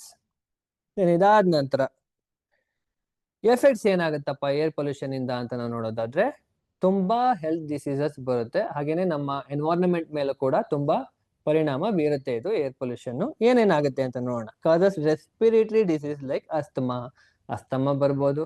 Then leads to smog ಅಂದ್ರೆ ಏನು, ನಮ್ಮ ಸಿಟಿ ಎಲ್ಲ ಒಂದು ಫಾಗ್ ಇರುತ್ತಲ್ವಾ, ಫಾಗ್ ರೀತಿ ನಮ್ಗೆ ಫುಲ್ ಸಿಟಿಲೆಲ್ಲ ಕವರ್ ಆಗ್ತಕ್ಕಂತಹ ಒಂದು ಫಾಗ್ ಏನಂತ ಕರಿತೀವಿ, ಸ್ಮಾಗ್ ಅಂತ ಕರಿತೀವಿ. ಅಂಡ್ ಆಸಿಡ್ ರೈನ್ ಆಗೋ ಚಾನ್ಸಸ್ ಕೂಡ ಇರುತ್ತೆ. Then damages crops and buildings, ನಮ್ಮ ಬಿಲ್ಡಿಂಗ್ಸ್ ಇರ್ಬೋದು, ಕ್ರಾಪ್ಸ್ ಇರ್ಬೋದು, ಅವನ್ನೆಲ್ಲವೂ ಕೂಡ ಡ್ಯಾಮೇಜ್ ಆಗ್ಬೋದು. ದೆನ್ ಹೇಗೆ ಡ್ಯಾಮೇಜ್ ಆಗುತ್ತಪ್ಪ ಅಂದ್ರೆ ಆಸಿಡ್ ರೈನ್ ಇಂದ ಡ್ಯಾಮೇಜ್ ಆಗುತ್ತೆ. Then contributes to global warming and climatic change. ಆ ಗ್ಲೋಬಲ್ ವಾರ್ಮ್ ಅಂದ್ರೆ ಇಡೀ ನಮ್ಮ ಭೂಮಿ ಪೂರ್ತಿ ಒಂದ್ಸಲಕ್ಕೆ ವಾರ್ಮ್ ಆಗ್ತಕ್ಕಂಥದ್ದು. ವಾರ್ಮ್ ಆಗಿ ಏನಾಗುತ್ತೆ, ಗ್ಲೋಬಲ್ ವಾರ್ಮಿಂಗ್ ಅಲ್ಲಿ ನಮ್ಮ ಹಿಮ ಜಲಪಾತಗಳೆಲ್ಲ ಏನಿರ್ತಾವೋ ಅವೆಲ್ಲವೂ ಕೂಡ ಕರಗಿ ಪ್ರವಾಹ ಉಂಟಾಗ್ಬೋದು. ದೆನ್ ಕ್ಲೈಮೇಟ್ ಅಲ್ಲಿ ತುಂಬಾ ಚೇಂಜಸ್ ಆಗ್ಬೋದು. ಇವೆಲ್ಲವೂ ಕೂಡ effects of air pollution. Then controlling measures, ಹೇಗೆ ಏರ್ ಪೊಲ್ಯೂಷನ್ ನ ಕಂಟ್ರೋಲ್ ಮಾಡಬಹುದು ಅಂತ ನೋಡೋದಾದ್ರೆ, use public transport and car pooling. ಏನು ಪಬ್ಲಿಕ್ ಟ್ರಾನ್ಸ್ಪೋರ್ಟ್ ಅಂದ್ರೆ ಗವರ್ನಮೆಂಟ್ ಬಸ್ಗಳಿರ್ತವೆ, ಟ್ರೈನ್ಸ್ಗಳಿರ್ತವೆ, ಅವನ್ನ ಯೂಸ್ ಮಾಡಿ ನಮ್ಮ ಓನ್ ವೆಹಿಕಲ್ಸ್ ನ ಏನ್ ಮಾಡಬೇಕು, ಕಡಿಮೆ ಮಾಡಬೇಕು. ಏನ್ ಈ ಕಾರ್ ಪೂಲಿಂಗ್ ಅಂದ್ರೆ, ಫಾರ್ ಎಕ್ಸಾಂಪಲ್ ಒಂದಷ್ಟು ಜನ ನಮಗೆ ಗೊತ್ತಿರೋರೆಲ್ಲ ಒಂದೇ ಕಡೆಗೆ ಹೋಗ್ತಾ ಇದೀವಿ ಅಂದ್ರೆ ಎಲ್ಲಾರ ಹತ್ರನೂ ಕಾರ್ ಇರುತ್ತೆ ಅಲ್ವಾ, ಎಲ್ಲಾರ ಕಾರ್ನು ತಗೊಂಡು ಹೋಗೋದ್ಕಿಂತ ಅಥವಾ ಎಲ್ಲಾರ ವೆಹಿಕಲ್ಸ್ನು ತಗೊಂಡು ಹೋಗೋದ್ಕಿಂತ ಏನ್ ಮಾಡಬೇಕು, ಒಂದೇ ವೆಹಿಕಲ್ ಅಲ್ಲಿ ಹೋಗಕ್ ಸಾಧ್ಯ ಇದೆ ಅಂತಹ ಒಂದೇ ರೂಟ್ಗೆ ಹೋಗ್ತಿದ್ದಾಗ ಒಂದೇ ರೂಟ್ ಅಲ್ಲಿ ಒಂದೇ ವೆಹಿಕಲ್ ಅಲ್ಲಿ ಹೋದ್ರೆ ಅದನ್ನ ನಾವು ಕಾರ್ ಪೂಲಿಂಗ್ ಅಂತ ಹೇಳ್ತೀವಿ. ಅಂತವನ್ನ ಫಾಲೋ ಮಾಡ್ಬೇಕು ನಾವು. ದೆನ್ ಗ್ರೋ ಮೋರ್ ಟ್ರೀಸ್, ಮರಗಳನ್ನ ಬೆಳೆಯೋದ್ರಿಂದ ಅವು ಏನ್ ಮಾಡ್ತವೆ, ಪಾಯ್ಸನಸ್ ಗ್ಯಾಸ್ ಇರ್ತವಲ್ವಾ ಅವನ್ನ ಅಬ್ಸರ್ವ್ ಮಾಡ್ಕೋತವೆ. Then use clean fuels, LPG, CNG ಅಂತ ಫ್ಯೂಯಲ್ಸ್ ಇದಾವೆ ಅಲ್ವಾ, ಕಂಪ್ರೆಸ್ ನ್ಯಾಚುರಲ್ ಗ್ಯಾಸ್ ಮತ್ತೆ ಲಿಕ್ವಿಫೈಡ್ ಪೆಟ್ರೋಲಿಯಂ ಗ್ಯಾಸ್, ಇಂತಹ ಗ್ಯಾಸ್ಗಳನ್ನ ಬಳಸಬೇಕು. ಇಲ್ಲಿ ಏನು ಅಷ್ಟು ಪೊಲ್ಯೂಷನ್ ಆಗೋದಿಲ್ಲ. Then maintain vehicles regularly. ಅಂದ್ರೆ ಅವಾಗ ಅದ್ರದ್ದು ಚೆಕ್ಅಪ್ ಮಾಡ್ತಾ ಇರಬೇಕು ವೆಹಿಕಲ್ಸ್. ದೆನ್ ಅದ್ರದ್ದು ಹೊಗೆ ಇರುತ್ತೆ ಅಲ್ವಾ, ಹೊಗೆಗಳನ್ನ ಚೆಕ್ ಮಾಡಿಸ್ತಾ ಇರಬೇಕು ರೆಗ್ಯುಲರ್ ಆಗಿ. ಓಕೆನಾ. Then next one water pollution. Air pollution ಆಯ್ತು. ದೆನ್ ವಾಟರ್ ಪೊಲ್ಯೂಷನ್ ಬಗ್ಗೆ ನಾವೆಲ್ಲ ನೋಡಿರ್ತೀವಿ, ಕೇಳಿರ್ತೀವಿ. ಹಾಗೆ ಒಂದ್ ಸ್ವಲ್ಪ ನೋಡ್ಬೋಣ ಹಂಗೆ ಜನರಲ್ ಆಗಿ ಏನು ವಾಟರ್ ಪೊಲ್ಯೂಷನ್ ಅಂದ್ರೆ ಹೇಗಾಗುತ್ತೆ, ಇವೆಲ್ಲವೂ ನಮಗೆ ಗೊತ್ತಿರೋದ್ರಿಂದ ಸ್ವಲ್ಪ ಫಾಸ್ಟ್ ಆಗಿ ಮೂವ್ ಆಗ್ತೀನಿ. ದೆನ್ ವಾಟರ್ ಪೊಲ್ಯೂಷನ್ ಅಂದ್ರೆ ಏನು, ಜನರಲ್ ಆಗಿ ನಾವು ವಾಟರ್ ಪೊಲ್ಯೂಷನ್ ಅಂದ್ರೆ ಏನಂತ ಹೇಳ್ತೀವಪ್ಪ ಅಂದ್ರೆ undesirable change in the water environment ಅಂತ ಹೇಳ್ತೀವಿ. ಅಂದ್ರೆ ನಮಗೆ ಬೇಡದೇ ಇರತಕ್ಕಂತಹ ಏನಾದ್ರು ಚೇಂಜಸ್ ಆದ್ರೆ ವಾಟರ್ ಎನ್ವೈರನ್ಮೆಂಟ್ ಅಲ್ಲಿ ಅದನ್ನ ನಾವು ವಾಟರ್ ಪೊಲ್ಯೂಷನ್ ಅಂತ ಹೇಳ್ತೀವಿ. ಇನ್ನೊಂದು ಡೆಫಿನೇಷನ್ ಇದೆ, water pollution is a mixing of harmful substances such as chemicals ಇರ್ಬೋದು, ದೆನ್ ಸೀವೇಜ್ ಚರಂಡಿ ನೀರು ಇರ್ಬೋದು, ದೆನ್ ಪ್ಲಾಸ್ಟಿಕ್ಸ್ ಇರ್ಬೋದು, ಇವೆಲ್ಲವನ್ನು ಕೂಡ ರಿವರ್ಸ್ಗೆ ಅಥವಾ ಲೇಕ್ಸ್ಗೆ, ಓಷನ್ಗೆ ಇವೆಲ್ಲವನ್ನ ಆಡ್ ಮಾಡೋದ್ರಿಂದ ಏನಾಗುತ್ತೆ, ವಾಟರ್ ಪೊಲ್ಯೂಷನ್ ಆಗುತ್ತೆ. ದೆನ್ ಕಾಸಸ್, ಮೇನ್ ಕಾರಣ ಏನಪ್ಪಾ ಅಂತ ನೋಡೋದಾದ್ರೆ ವಾಟರ್ ಪೊಲ್ಯೂಷನ್ಗೆ dumping of sewage and industrial waste into the water bodies. ಆ ರಿವರ್ಗಳಿಗೆ ಅಥವಾ ಒಂದು ಪಾಂಡ್ಗಳಿಗೆ ಲೇಕ್ಗಳಿಗೆ ಡಂಪಿಂಗ್ ಮಾಡಿದಾಗಂತ ಸೀವೇಜ್ ಮತ್ತೆ ಇಂಡಸ್ಟ್ರಿಯಲ್ ವೇಸ್ಟ್ ನ ಡಂಪ್ ಮಾಡೋದ್ರಿಂದ ಏನಾಗುತ್ತೆ, ಈ ವಾಟರ್ ಪೊಲ್ಯೂಷನ್ ಆಗುತ್ತೆ. ದೆನ್ ಇನ್ನೇನು reason, use of chemical fertilisers and pesticides in the farming. ಈಗ ನಾವು ಫಾರ್ಮಿಂಗ್ ಮಾಡ್ಬೇಕಂದ್ರೆ ಕೆಮಿಕಲ್ ಫರ್ಟಿಲೈಸರ್ಸ್ ಯೂಸ್ ಮಾಡ್ತೀವಿ, ದೆನ್ ಪೆಸ್ಟಿಸೈಡ್ಸ್ ಯೂಸ್ ಮಾಡ್ತೀವಿ, ಫಂಜಿಸೈಡ್ಸ್ ಯೂಸ್ ಮಾಡ್ತೀವಿ. ಇವೆಲ್ಲವನ್ನು ನಾವು ಜಾಸ್ತಿ ಸ್ಪ್ರೇ ಮಾಡೋದ್ರಿಂದ ಏನಾಗುತ್ತೆ, ಅವೆಲ್ಲವೂ ಆ ವಾಟರ್ ಜೊತೆ ಮಿಕ್ಸ್ ಆಗಿ ವಾಟರ್ ಪೊಲ್ಯೂಷನ್ ಆಗೋ ಸಾಧ್ಯತೆಗಳಿರುತ್ತೆ, ಹಾಗೆ ಆಗಿದೆ ಕೂಡ. Then oil spills in ocean.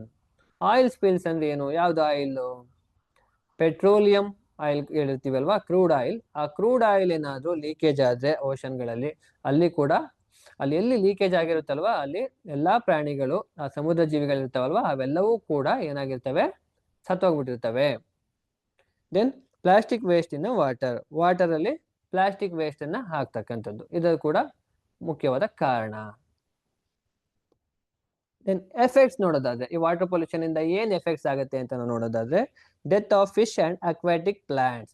Fishes ಇರ್ಬೋದು, ಹಾಗೇನೆ ಅಕ್ವಾಟಿಕ್ ಎನಿಮಲ್ಸ್ ಇರ್ಬೋದು, ಹಾಗೆ ಅಕ್ವಾಟಿಕ್ ಪ್ಲಾಂಟ್ಸ್, ತುಂಬಾ ಮೆರೈನ್ ಪ್ಲಾಂಟ್ಸ್ ಇರ್ತವಲ್ವಾ, aquatic plants and marine plants ಅವೆಲ್ಲವೂ ಕೂಡ ಸಾಯೋ ಚಾನ್ಸಸ್ ಇರುತ್ತೆ, ಹಾಗೆ ಸತ್ತಿದವೆ ಕೂಡ. Then spread of water borne ಡಿಸೀಸ್ಗಳು ಏನಿದಾವೋ, ಫಾರ್ ಎಕ್ಸಾಂಪಲ್ ಕಾಲರಾ ಇರ್ಬೋದು, ಟೈಫಾಯ್ಡ್ ಇರ್ಬೋದು, ಈ ರೀತಿಯ ಡಿಸೀಸ್ಗಳು ಬರೋ ಸಾಧ್ಯತೆಗಳು ಹೆಚ್ಚಿರುತ್ತೆ. Then shortage of clean drinking water. ಈ ವಾಟರ್ ಪೊಲ್ಯೂಷನ್ ಇಂದ ಏನಾಗುತ್ತೆ, ನಮಗೆ ಡ್ರಿಂಕಿಂಗ್ ವಾಟರ್ ಶಾರ್ಟೇಜ್ ಆಗ್ಬೋದು. Then effects on agriculture and food chain. ಈ ವಾಟರ್ ಪೊಲ್ಯೂಷನ್ ಇಂದ ಅಗ್ರಿಕಲ್ಚರ್ಗೂ ಎಫೆಕ್ಟ್ ಆಗುತ್ತೆ, ದೆನ್ ಫುಡ್ ಚೈನ್ ಅಲ್ಲೂ ಎಫೆಕ್ಟ್ ಆಗುತ್ತೆ ಇಂಡೈರೆಕ್ಟ್ಲಿ. ದೆನ್ ಕಂಟ್ರೋಲಿಂಗ್ ಮೆಜರ್ಸ್, ಹೇಗೆ ವಾಟರ್ ಪೊಲ್ಯೂಷನ್ ನಾವು ಕಂಟ್ರೋಲ್ ಮಾಡ್ಬೋದಪ್ಪ ಅಂತ ನೋಡೋದಾದ್ರೆ, do not throw garbage in water bodies. ಆ ಗಾರ್ಬೇಜ್ ವೇಸ್ಟಸ್ ಇರುತ್ತಲ್ವಾ, ಆ ಡಸ್ಟ್ಬಿನ್ ವೇಸ್ಟಸ್ ಇರ್ಬೋದು, ಇವೆಲ್ಲವನ್ನು ಕೂಡ ನಾವು ವಾಟರ್ ಬಾಡೀಸ್ಗೆ ಆ್ಯಡ್ ಮಾಡಲಿಲ್ಲ ಅಂದ್ರೆ ನಾವು ಕಂಟ್ರೋಲ್ ಮಾಡ್ಬೋದು. Then proper sewage treatment before discharge.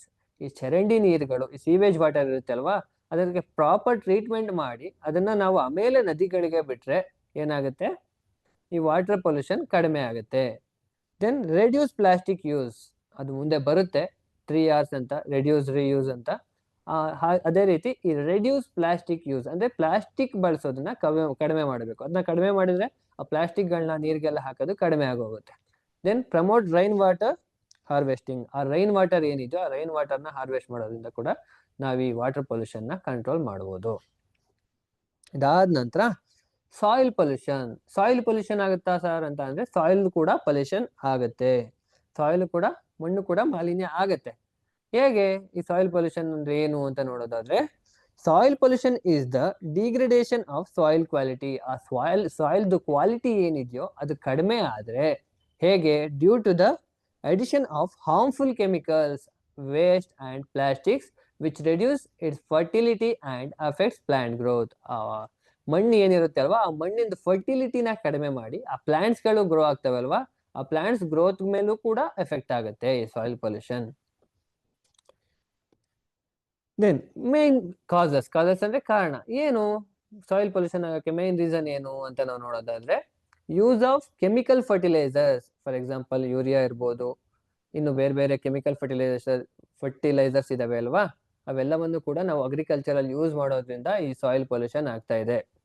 Then dumping of non biodegradable waste. Non biodegradable ಅಂದ್ರೆ ಭೂಮಿಯಲ್ಲಿ ಕರಗದೇ ಇರ್ತಕ್ಕಂತಹ ವಸ್ತುಗಳನ್ನ ಭೂಮಿ ಒಳಗಡೆ ಹಾಕ್ತಕ್ಕಂಥದ್ದು. Then leakage from the landfills and industrial waste. Industry waste ಗಳಲ್ಲಿ ಲೀಕೇಜ್ ನ ಎಲ್ಲ ಭೂಮಿ ಒಳಗಡೆ ಸೇರ್ಕೊಳ್ತಕ್ಕಂಥದ್ದು. ದೆನ್ ಆಸಿಡ್ ಏನಾಗುತ್ತೆ ಅಲ್ವಾ, ಈ ಕ್ಲೋರೋಫ್ಲೋರೋಕಾರ್ಬನ್ ಗಳಿಂದ ಆಗ ಕೂಡ ಈ ಸಾಯಿಲ್ ಪೊಲ್ಯೂಷನ್ ಆಗತ್ತೆ.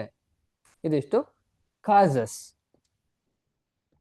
ಅದಾದ ನಂತರ ಎಫೆಕ್ಟ್ಸ್ ಏನಾಗುತ್ತೆ ಈ ಸಾಯಿಲ್ ಪೊಲ್ಯೂಷನ್ ಆದ್ರೆ ಅಂತ ನೋಡೋದಾದ್ರೆ, loss of soil fertility.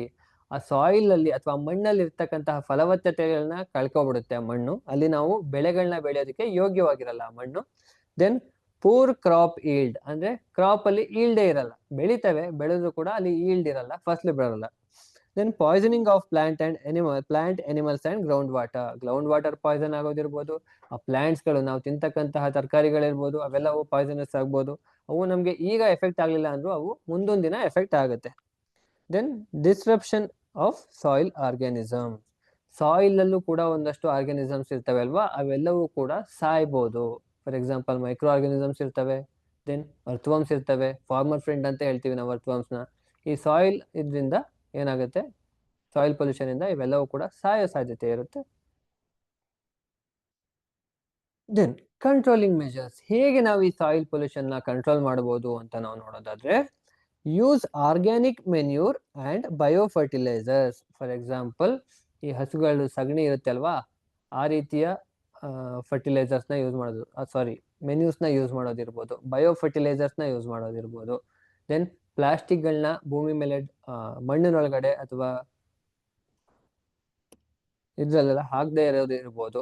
Then recycle ಮತ್ತೆ ಕಾಂಪೋಸ್ಟಿಂಗ್ ನ, ವರ್ಮಿ ಕಾಂಪೋಸ್ಟ್ ಎಲ್ಲ ಇರ್ತಾವಲ್ವಾ, ಅವನ್ನ ನಾವು ಪ್ರಮೋಟ್ ಮಾಡೋದಿರ್ಬೋದು. Then reduce of use of chemical pesticides ಇರ್ಬೋದು, ಹಾಗೆ ಬೇರೆ ಕೆಮಿಕಲ್ಸ್ ಏನಿದಾವೋ ಅವನ್ನೆಲ್ಲವನ್ನು ಕೂಡ ನಾವು ಕಡಿಮೆ ಮಾಡಿದ್ರೆ ಈ ಸಾಯಿಲ್ ಪೊಲ್ಯೂಷನ್ ನ ನಾವು ಅವಾಯ್ಡ್ ಮಾಡ್ಬೋದು.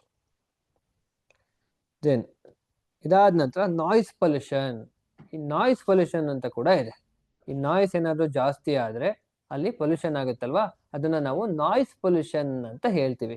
ಏನಪ್ಪಾ ನಾಯ್ಸ್ ಪೊಲ್ಯೂಷನ್ ಅಂತ ಅಂದ್ರೆ, ನಾವು ಇವಾಗ ಈ ಸಿಟಿಗಳ ಕಡೆ ಎಲ್ಲ ಹೋದ್ರೆ ಇರೋಕೆ ಆಗೋದಿಲ್ಲ. ಅಲ್ಲಿ ತುಂಬಾ ವೆಹಿಕಲ್ಸ್ ಗಳ ಸೌಂಡ್ ಬರುತ್ತೆ, ದೆನ್ ಟ್ರೈನ್ ಗಳ ಸೌಂಡ್ ಇರುತ್ತೆ, ದೆನ್ ನಮ್ಮ ಏರೋಪ್ಲೇನ್ಗಳು, ಹೆಲಿಕಾಪ್ಟರ್ಗಳು, ಈ ರೀತಿಯ ತುಂಬಾ ವೆಹಿಕಲ್ಸ್ ಗಳದ್ದು ಸೌಂಡ್ ಗಳಿಂದ ಏನಾಗುತ್ತೆ, ನಾಯ್ಸ್ ಪೊಲ್ಯೂಷನ್ ಆಗುತ್ತೆ. ದೆನ್ ಪಟಾಕಿಗಳಿಂದ ಇರ್ಬೋದು, ಇನ್ಯಾವ್ದ್ರಿಂದ ಆಗುತ್ತೆ ಅಂತ ನೋಡೋಣ ಮುಂದೆ. Noise pollution is the presence of excessive or unpleasant sound from the source like traffic, loudspeaker and industries.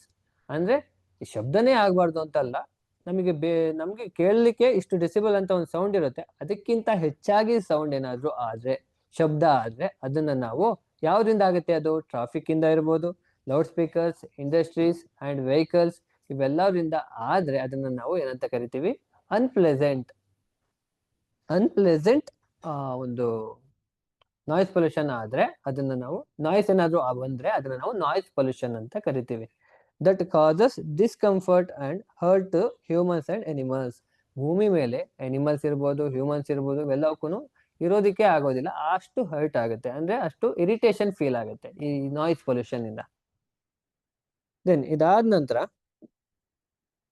ಇದಕ್ಕೆ ಮುಖ್ಯವಾಗಿ ಕಾರಣ ಏನು, ಕಾಸಸ್ ಏನು ನಾಯ್ಸ್ ಪೊಲ್ಯೂಷನ್ಗೆ ಅಂತ ನಾವು ನೋಡೋದಾದ್ರೆ, ಲೌಡ್ ಸ್ಪೀಕರ್ಸ್ ಇರ್ಬೋದು, ಮ್ಯೂಸಿಕ್ ಸಿಸ್ಟಮ್ಸ್, ದೆನ್ ಟ್ರಾಫಿಕ್, ವೆಹಿಕಲ್ಗಳು ಹಾರ್ನ್ ಮಾಡೋದಿರ್ಬೋದು. ಅದಾದ ನಂತರ ಕನ್ಸ್ಟ್ರಕ್ಷನ್ ನೋಡಿದಿರಲ್ವಾ, ದೊಡ್ಡ ದೊಡ್ಡ ಬಿಲ್ಡಿಂಗ್ ಅಲ್ಲಿ ಕನ್ಸ್ಟ್ರಕ್ಷನ್ ಆಗೋ ಕಡೆ ಎಷ್ಟು ಸೌಂಡ್ ಆಗ್ತಾ ಇರುತ್ತೆ. ದೆನ್ ಇಂಡಸ್ಟ್ರಿಯಲ್ ಮಷೀನ್ಸ್, ದೆನ್ ಮುಖ್ಯವಾಗಿ ಏರ್ಪೋರ್ಟ್ಸ್ ಮತ್ತೆ ಏರ್ಪೋರ್ಟ್ಸ್ಗಳು ಮತ್ತೆ ರೈಲ್ವೇಸ್ಗಳಲ್ಲಿ ಈ ಏನು ಸೌಂಡ್ ಪೊಲ್ಯೂಷನ್ ಜಾಸ್ತಿ ಆಗುತ್ತೆ.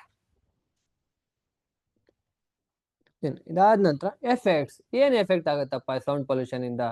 ನಾವೆಲ್ಲ ತುಂಬಾ ಸೌಂಡ್ಗಳು, ರೈಲ್ವೆ ಸ್ಟೇಷನ್ ಅಲ್ಲಿ ಹೋಗ್ತೀವಿ, ಏರ್ಪೋರ್ಟ್ ಗಳಿಗೆ ಹೋಗಿರ್ತೀವಿ, ಬಸ್ ಸ್ಟ್ಯಾಂಡ್ ಗಳಿಗೆ ಹೋಗಿರ್ತೀವಿ, ಅಲ್ಲಿ ತುಂಬಾ ಸೌಂಡ್ಗಳು. ದೆನ್ ಈ ಏರ್ಪೋರ್ಟ್ಸ್ ಅಲ್ಲೆಲ್ಲ ನಾವು ಹಾಡ್ ಕೇಳ್ತೀವಿ ಅಲ್ವಾ, ಅದ್ರಲ್ಲೂ ಕೂಡ ನಮಗೆ ಸೌಂಡ್ ಪೊಲ್ಯೂಷನ್ ಆಗುತ್ತೆ. ದೆನ್ ಏನ್ ಎಫೆಕ್ಟ್ಸ್ ಅಂತ ನಾವು ನೋಡೋದಾದ್ರೆ, ಹೆಡೇಕ್ ಆಗಿರ್ಬೋದು, ಸ್ಟ್ರೆಸ್ ಇರ್ಬೋದು, ಕಿವಿನ ಕೇಳ್ದ ರೀತಿ ಆಗ್ಬೋದು. ದೆನ್ ಸ್ಲೀಪ್ ಡಿಸ್ಟರ್ಬೆನ್ಸ್, ನಾವು ಮಲಗಿದಾಗ ನಿದ್ರೆ ಬರ್ದೇ ಇರ್ಬೋದು. Then irritation, then affects communication and mental health ಮೇಲೆ ಇದು ಪ್ರಭಾವ ಬೀರ್ಬೋದು. ದೆನ್ ಇದಾದ ನಂತರ ಡಿಸ್ಟರ್ಬ್ಸ್ ಅನಿಮಲ್ಸ್ ಅಂಡ್ ಬರ್ಡ್ಸ್, ನಮ್ಗಷ್ಟೇ ಅಲ್ಲ, ಬೇರೆ ಅನಿಮಲ್ಸ್ ಮತ್ತೆ ತುಂಬಾ ಬರ್ಡ್ಸ್ಗಳು ಇರ್ತಾವಲ್ವಾ ನಮ್ಮ ಸರೌಂಡಿಂಗ್ಸ್ ಅಲ್ಲಿ, ಅವೆಲ್ಲವಕ್ಕೂ ಕೂಡ ಎಫೆಕ್ಟ್ ಆಗುತ್ತೆ. ಒಂದೊಂದ್ಸಲ ಅವು ಸಾಯಲೂಬಹುದು ಆ ಶಬ್ದಕ್ಕೆ.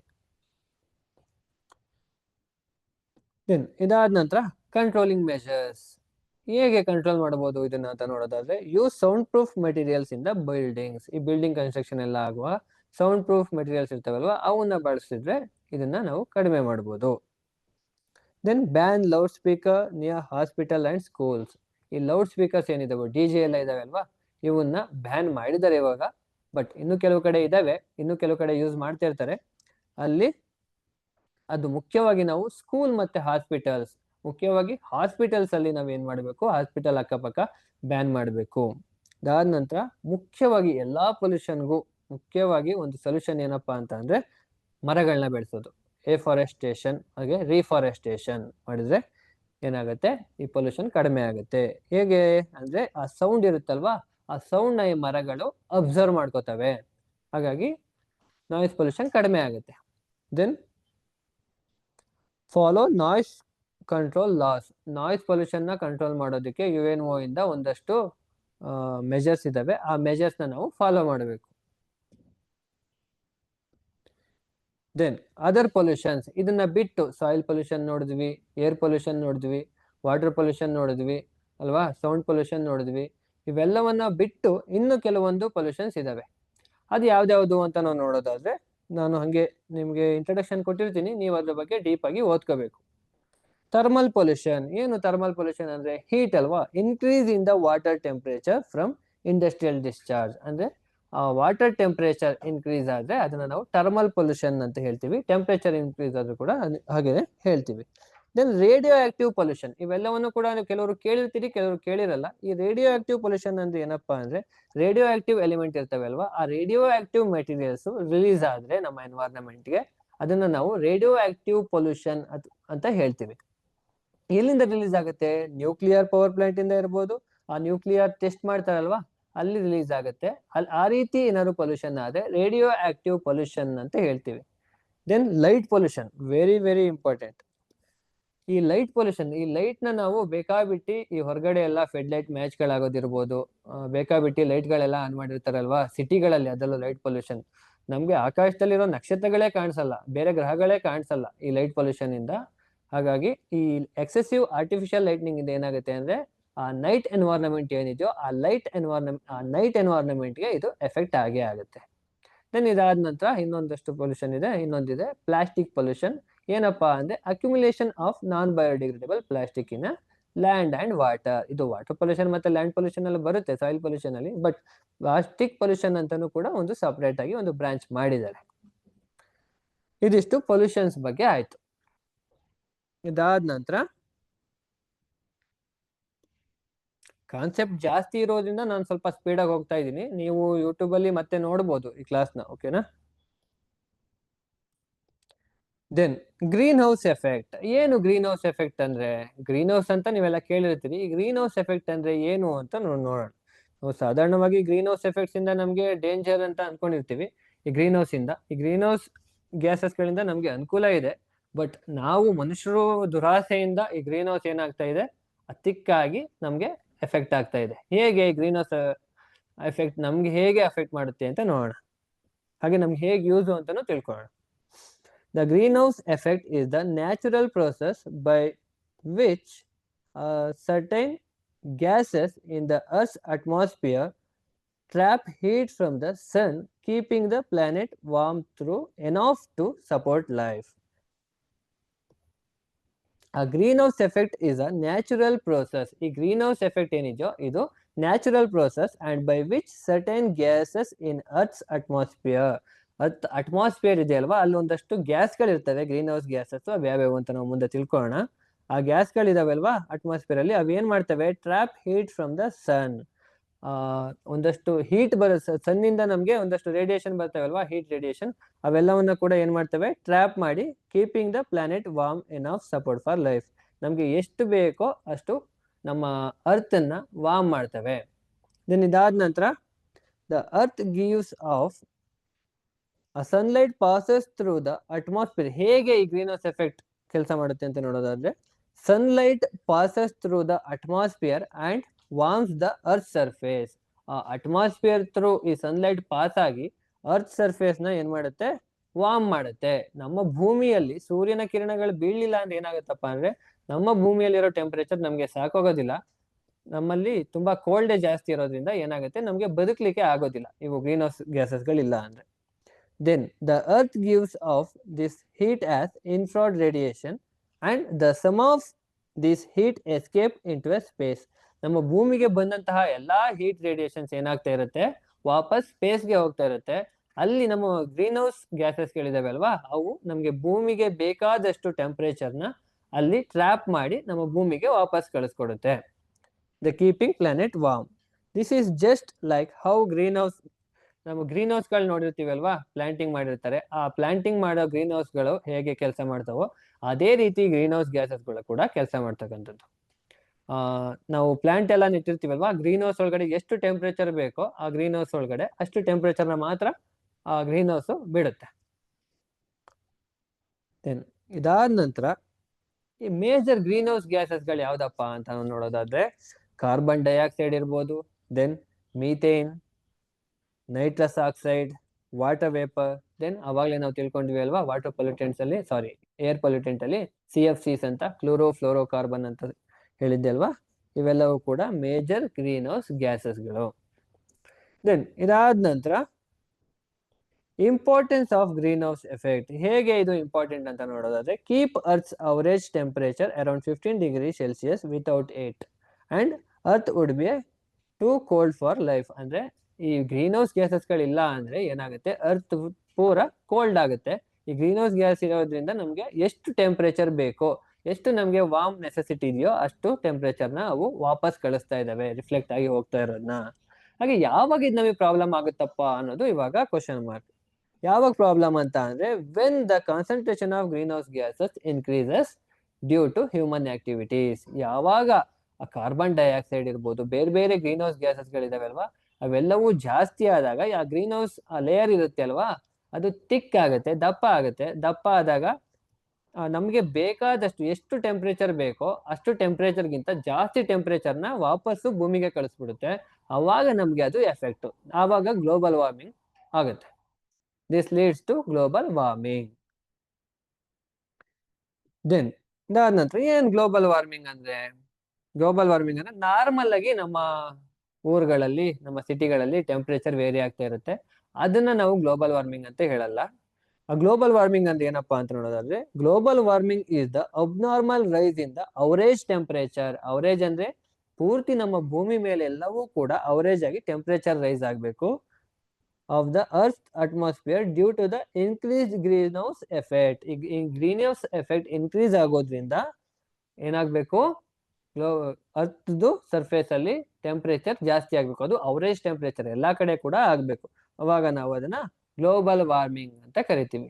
ಈ ಗ್ಲೋಬಲ್ ವಾರ್ಮಿಂಗ್ ಆಗೋಕ್ಕೆ ಕಾರಣ ಏನಪ್ಪಾ ಅಂತ ನಾವು ನೋಡೋದಾದ್ರೆ, ಬರ್ನಿಂಗ್ ಆಫ್ ಫಾಸಿಲ್ ಫ್ಯೂಲ್ಸ್ ಇದಾವೆ ಅಲ್ವಾ, ಕೋಲ್, ಪೆಟ್ರೋಲ್, ಡೀಸೆಲ್, ಹಾಗೇನೆ ಅದ್ರದ್ದು ಬೈ ಪ್ರೊಡಕ್ಟ್ಸ್ ಗಳು ಬರ್ತವೆ. ಅವೆಲ್ಲವನ್ನು ಕೂಡ ಬರ್ನ್ ಮಾಡೋದ್ರಿಂದ ಏನಾಗುತ್ತೆ, ಏರ್ ಪೊಲ್ಯೂಷನ್ ಆಗುತ್ತೆ. ಏರ್ ಪೊಲ್ಯೂಷನ್ ಇಂದ ಏನಾಗುತ್ತೆ, ಈ ಗ್ಲೋಬಲ್ ವಾರ್ಮಿಂಗ್ ಆಗುತ್ತೆ.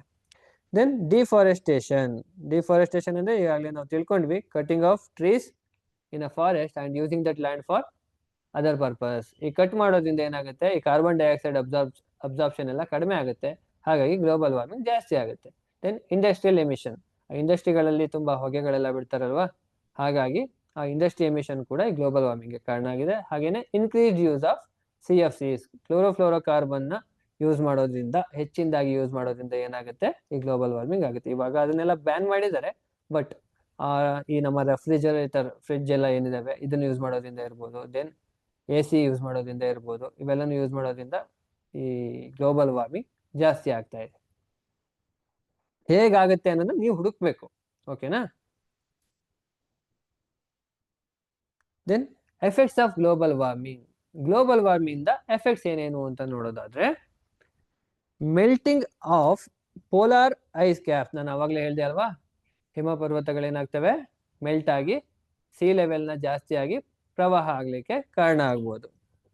Then irregular climate patterns and extreme weathers ಅಲ್ಲಿ ಚೇಂಜ್ ಇರ್ಬೋದು, ಕ್ಲೈಮೇಟ್ ಅಲ್ಲಿ ಚೇಂಜಸ್ ಇರ್ಬೋದು, ದೆನ್ ಡ್ರಾಟ್ಸ್ ಅಂಡ್ ಫ್ಲಡ್ಸ್ ಇರ್ಬೋದು, ದೆನ್ ಬಯೋಡೈವರ್ಸಿಟಿ ಲಾಸ್ ಆಗೋದಿರ್ಬೋದು, ಕ್ರಾಪ್ ಈಲ್ಡ್ಸ್ ಅಲ್ಲಿ ಕಡಿಮೆ ಆಗೋದಿರ್ಬೋದು. ಇವೆಲ್ಲವೂ ಕೂಡ ಎಫೆಕ್ಟ್ಸ್ ಆಫ್ ಗ್ಲೋಬಲ್ ವಾರ್ಮಿಂಗ್ ಇಂದ ಎಫೆಕ್ಟ್ಸ್ ಆಗುತ್ತೆ. ಗ್ಲೋಬಲ್ ವಾರ್ಮಿಂಗ್ ಹೇಗಾಗತ್ತಪ್ಪ ಅಂದ್ರೆ ಗ್ರೀನ್ ಹೌಸ್ ಇಂದ ಆಗುತ್ತೆ. ಇದನ್ನ ಕಂಟ್ರೋಲ್ ಮೆಷರ್ಸ್ ಹೇಗೆ ಕಂಟ್ರೋಲ್ ಮಾಡೋದು ಅಂತ ನೋಡೋದಾದ್ರೆ, ರೆಡ್ಯೂಸ್ ಫಾಸಿಲ್ ಫ್ಯೂಲ್ಸ್ ನ ಕಡಿಮೆ ಮಾಡೋದಿರ್ಬೋದು, ರಿನ್ಯೂವೇಬಲ್ ಎನರ್ಜಿ ಏನಿದಾವೋ ಅವನ್ನ ಯೂಸ್ ಮಾಡಬೇಕು. ದೆನ್ ಪ್ಲಾಂಟ್ಸ್ ಗಳನ್ನ ಜಾಸ್ತಿ ಬೆಳೆಸಬೇಕು. ಎಫಾರೆಸ್ಟೇಷನ್ ಇದೆ, ರಿಫಾರೆಸ್ಟೇಷನ್ ಇದನ್ನ ಫಾಲೋ ಮಾಡಬೇಕು. ದೆನ್ 3 Rs ಇದೆ ಅಲ್ವಾ, ರೆಡ್ಯೂಸ್, ರಿಯೂಸ್ ಅಂಡ್ ರೀಸೈಕಲ್, ಇದನ್ನ ಫಾಲೋ ಮಾಡಬೇಕು. Then use public transport, avoid vehicle overuse. Then follow international agreement like Paris climate agreement. ಅಂದ್ರೆ ಪ್ಯಾರಿಸ್ ಕ್ಲೈಮೇಟ್ ಅಗ್ರಿಮೆಂಟ್ ಅಂತಿದೆ, ಹಂಗಾದ್ರೆ ಏನು ಅಂತ ನೀವು ಓದಬೇಕು. ನಾನು ಹೇಳಿದ್ರೆ ನೀವು ಅವನ್ನೆಲ್ಲ ತೆಗೆದು ಓದಲ್ಲ. ಸೊ ನೀವೇ ಪ್ಯಾರಿಸ್ ಕ್ಲೈಮೇಟ್ ಅಗ್ರಿಮೆಂಟ್ ಮತ್ತೆ ಇಂಟರ್ನ್ಯಾಷನಲ್ ಅಗ್ರಿಮೆಂಟ್ಸ್ ಏನಿದೆ ಇದ್ರ ಬಗ್ಗೆ ಅಂತ ನೀವು ತಿಳ್ಕೋಬೇಕು. ದೆನ್ ಇದಾದ ನಂತರ ozone layer and its importance. Ozone layer ಅಂದ್ರೆ ಏನು ಅಂತ ನೋಡೋಣ.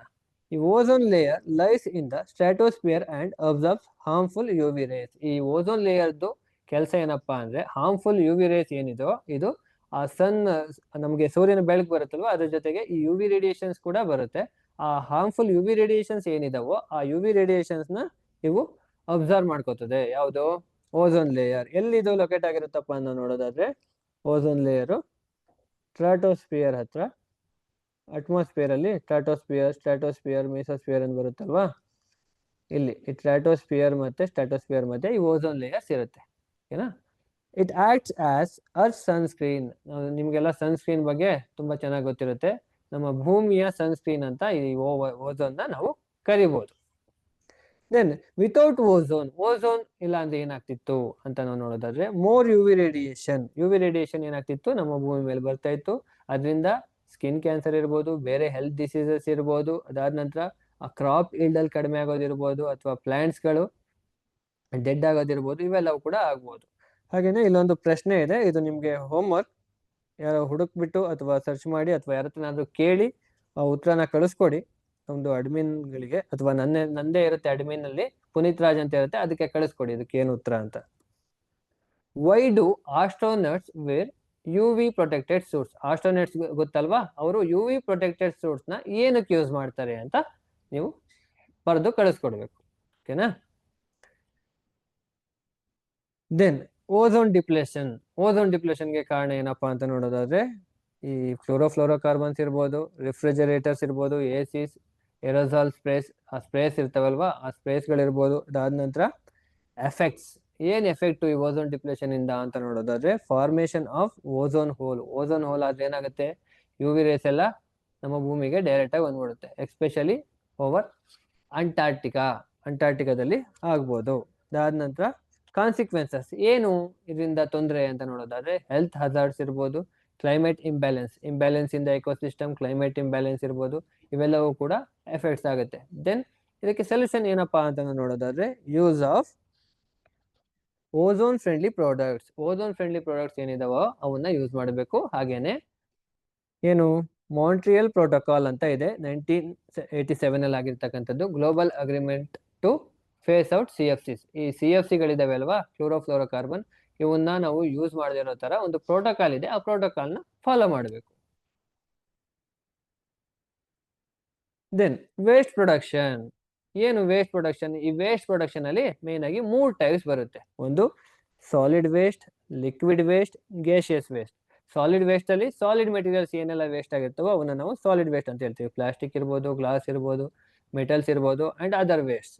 ನಂತರ ಲಿಕ್ವಿಡ್ ವೇಸ್ಟ್ ಅಲ್ಲಿ ಸಿವೇಜ್, ಆಯಿಲ್ ಸ್ಪಿಲ್ಸ್, ಇವೆಲ್ಲವೂ ಕೂಡ ಲಿಕ್ವಿಡ್ ವೇಸ್ಟ್. ಇದಾದ ನಂತರ ಗ್ಯಾಸಿಯಸ್ ವೇಸ್ಟ್ ಅಲ್ಲಿ carbon dioxide, sulphur dioxide, nitrous oxide, ಇವೆಲ್ಲವನ್ನು ಕೂಡ ನಾವು ವೇಸ್ಟ್ ಪ್ರೊಡಕ್ಷನ್ ಅಥವಾ ಟೈಪ್ಸ್ ಆಫ್ ವೇಸ್ಟ್ ಅಂತ ಹೇಳ್ತೀವಿ. ದೆನ್ ವೇಸ್ಟ್ ಮ್ಯಾನೇಜ್ಮೆಂಟ್ ಹೇಗ್ ಮಾಡೋದು ಅಂತ ನೋಡೋದಾದ್ರೆ ನಾವೀಗಾಗಲೇ ತಿಳ್ಕೊಂಡ್ವಿ 3 Rs. ಒಂದು ರೆಡ್ಯೂಸ್, ರಿಯೂಸ್, ರೀಸೈಕಲ್. ಅದಾದ ನಂತರ ರೆಡ್ಯೂಸ್ ಅಂದ್ರೆ ಏನು ಅಂದ್ರೆ ಕಡಿಮೆ ಮಾಡಬೇಕು, ಈ ರೀತಿಯ ಐಟಮ್ಸ್ಗಳನ್ನ ಕಡಿಮೆ ಮಾಡಬೇಕು. Use fever disposal items. ಅದಾದ ನಂತರ ರೀಯೂಸ್ ಅಂದ್ರೆ ರೀಪರ್ಪಸ್ ಅಂತ ಇನ್ನೊಂದು ಆರು ಹೇಳ್ತಾರೆ, ಬಟ್ ರೀಯೂಸ್ ರೀಪರ್ಪಸ್ ನ ಸಿಮಿಲರ್ ಇದೆ, ಹಾಗಾಗಿ ನಾನು ಅಲ್ಲೇ ತಗೊಂಡಿದ್ದೀನಿ. ರೀಯೂಸ್ ಅಂದ್ರೆ ನಮ್ಗೆ ಈಗ ಫಾರ್ ಎಕ್ಸಾಂಪಲ್ ಪ್ಲಾಸ್ಟಿಕ್ ಬಳಸ್ತೀವಿ ಅಂದ್ರೆ ಆ ಪ್ಲಾಸ್ಟಿಕ್ ನ ನಾವು ಬೇರೆ ಯಾವ್ದಾದ್ರು ಒಂದು ಪರ್ಪಸ್ಗೆ ಮತ್ತೆ ಬೆಳೆಸೋಕಂಥದ್ದು, ಅದನ್ನ ನಾವು ರೀಯೂಸ್ ಅಂತ ಹೇಳ್ತೀವಿ. ದೆನ್ ರೀಸೈಕಲ್, ಆ ವೇಸ್ಟ್ ಆಗಿರ್ತಕ್ಕಂತಹ ಮೆಟೀರಿಯಲ್ಸ್ ನ ಇನ್ನೊಂದು ಯಾವ್ದಾದ್ರು ಒಂದು, ಈಗ ಫಾರ್ ಎಕ್ಸಾಂಪಲ್ ಯಾವುದೋ ಒಂದು ಪ್ಲಾಸ್ಟಿಕ್ ಮೆಟೀರಿಯಲ್ ವೇಸ್ಟ್ ಆಗಿದೆ ಅಂತ ಅಂದ್ರೆ ಅದರಿಂದ ನಾವು ಪ್ಲಾಸ್ಟಿಕ್ ಮೆಟೀರಿಯಲ್ಸ್ ಅಂದ್ರೆ ಕೇವಲ ನಾವು ಯೂಸ್ ಮಾಡ್ತೀವಲ್ಲ ಆ ಪ್ಲಾಸ್ಟಿಕ್ಗಳು ಮಾತ್ರ ಅಲ್ಲ, ಟಬ್ಗಳಿರ್ತವೆ, ಬಿಂದಿಗೆಗಳಿರ್ತವೆ, ಡ್ರಮ್ಸ್ಗಳು ಬರ್ತವೆ, ಅವನ್ನೆಲ್ಲ ನಾವು ಯಾವ್ದಾದ್ರು ಬೇರೆ ಇದಕ್ಕೆ ನಾವು ಯೂಸ್ ಮಾಡ್ಕೊಂಡ್ರೆ ಅದರಿಂದ ಪಾರ್ಟ್ಸ್ಗಳು ಮಾಡ್ಕೋಬಹುದು, ಅದಕ್ಕೆ ನಾವು ರೀಸೈಕಲ್ ಅಂತ ಹೇಳ್ತೀವಿ. ಅಥವಾ ಅದನ್ನ ನಾವು ಮತ್ತೆ ಮೆಲ್ಟ್ ಮಾಡಿ ಬೇರೆ ಬೇರೆ ಐಟಮ್ಸ್ಗಳನ್ನ ಮಾಡಿಸ್ಬೋದು. ಇದು ವೇಸ್ಟ್ ಮ್ಯಾನೇಜ್ಮೆಂಟ್ ಸೊಲ್ಯೂಷನ್, ಅದನ್ನ ನಾವು 3 Rs ಅಂತ ಹೇಳ್ತೀವಿ. ದೆನ್ ಮತ್ತೆ ಇಲ್ಲಿ ಬಯೋಡಿಗ್ರೇಡೇಬಲ್ ಸಬ್ಸ್ಟೆನ್ಸ್ ಮತ್ತೆ ನಾನ್ ಬಯೋಡಿಗ್ರೇಡೇಬಲ್ ಸಬ್ಸ್ಟೆನ್ಸ್ ಅಂತ ಬರುತ್ತೆ. ಬಯೋಡಿಗ್ರೇಡೇಬಲ್ ಸಬ್ಸ್ಟೆನ್ಸ್ ಅಂದ್ರೆ ಏನಪ್ಪಾ ಅಂತ ನೋಡೋದಾದ್ರೆ biodegradable substances are the materials that can be broken down into a simpler harmless substance by the action of microorganisms such as bacteria, fungi and other decomposers.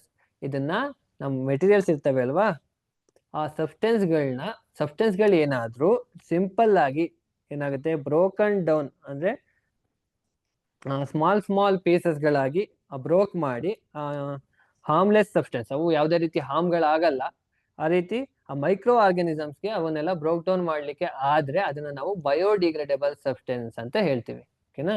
For example food waste ಇರ್ಬೋದು, paper, cotton cloth, wood, vegetable, fruits and others, ಇವೆಲ್ಲವನ್ನು ಕೂಡ biodegradable substance ಅಂತ ಹೇಳ್ತೀವಿ.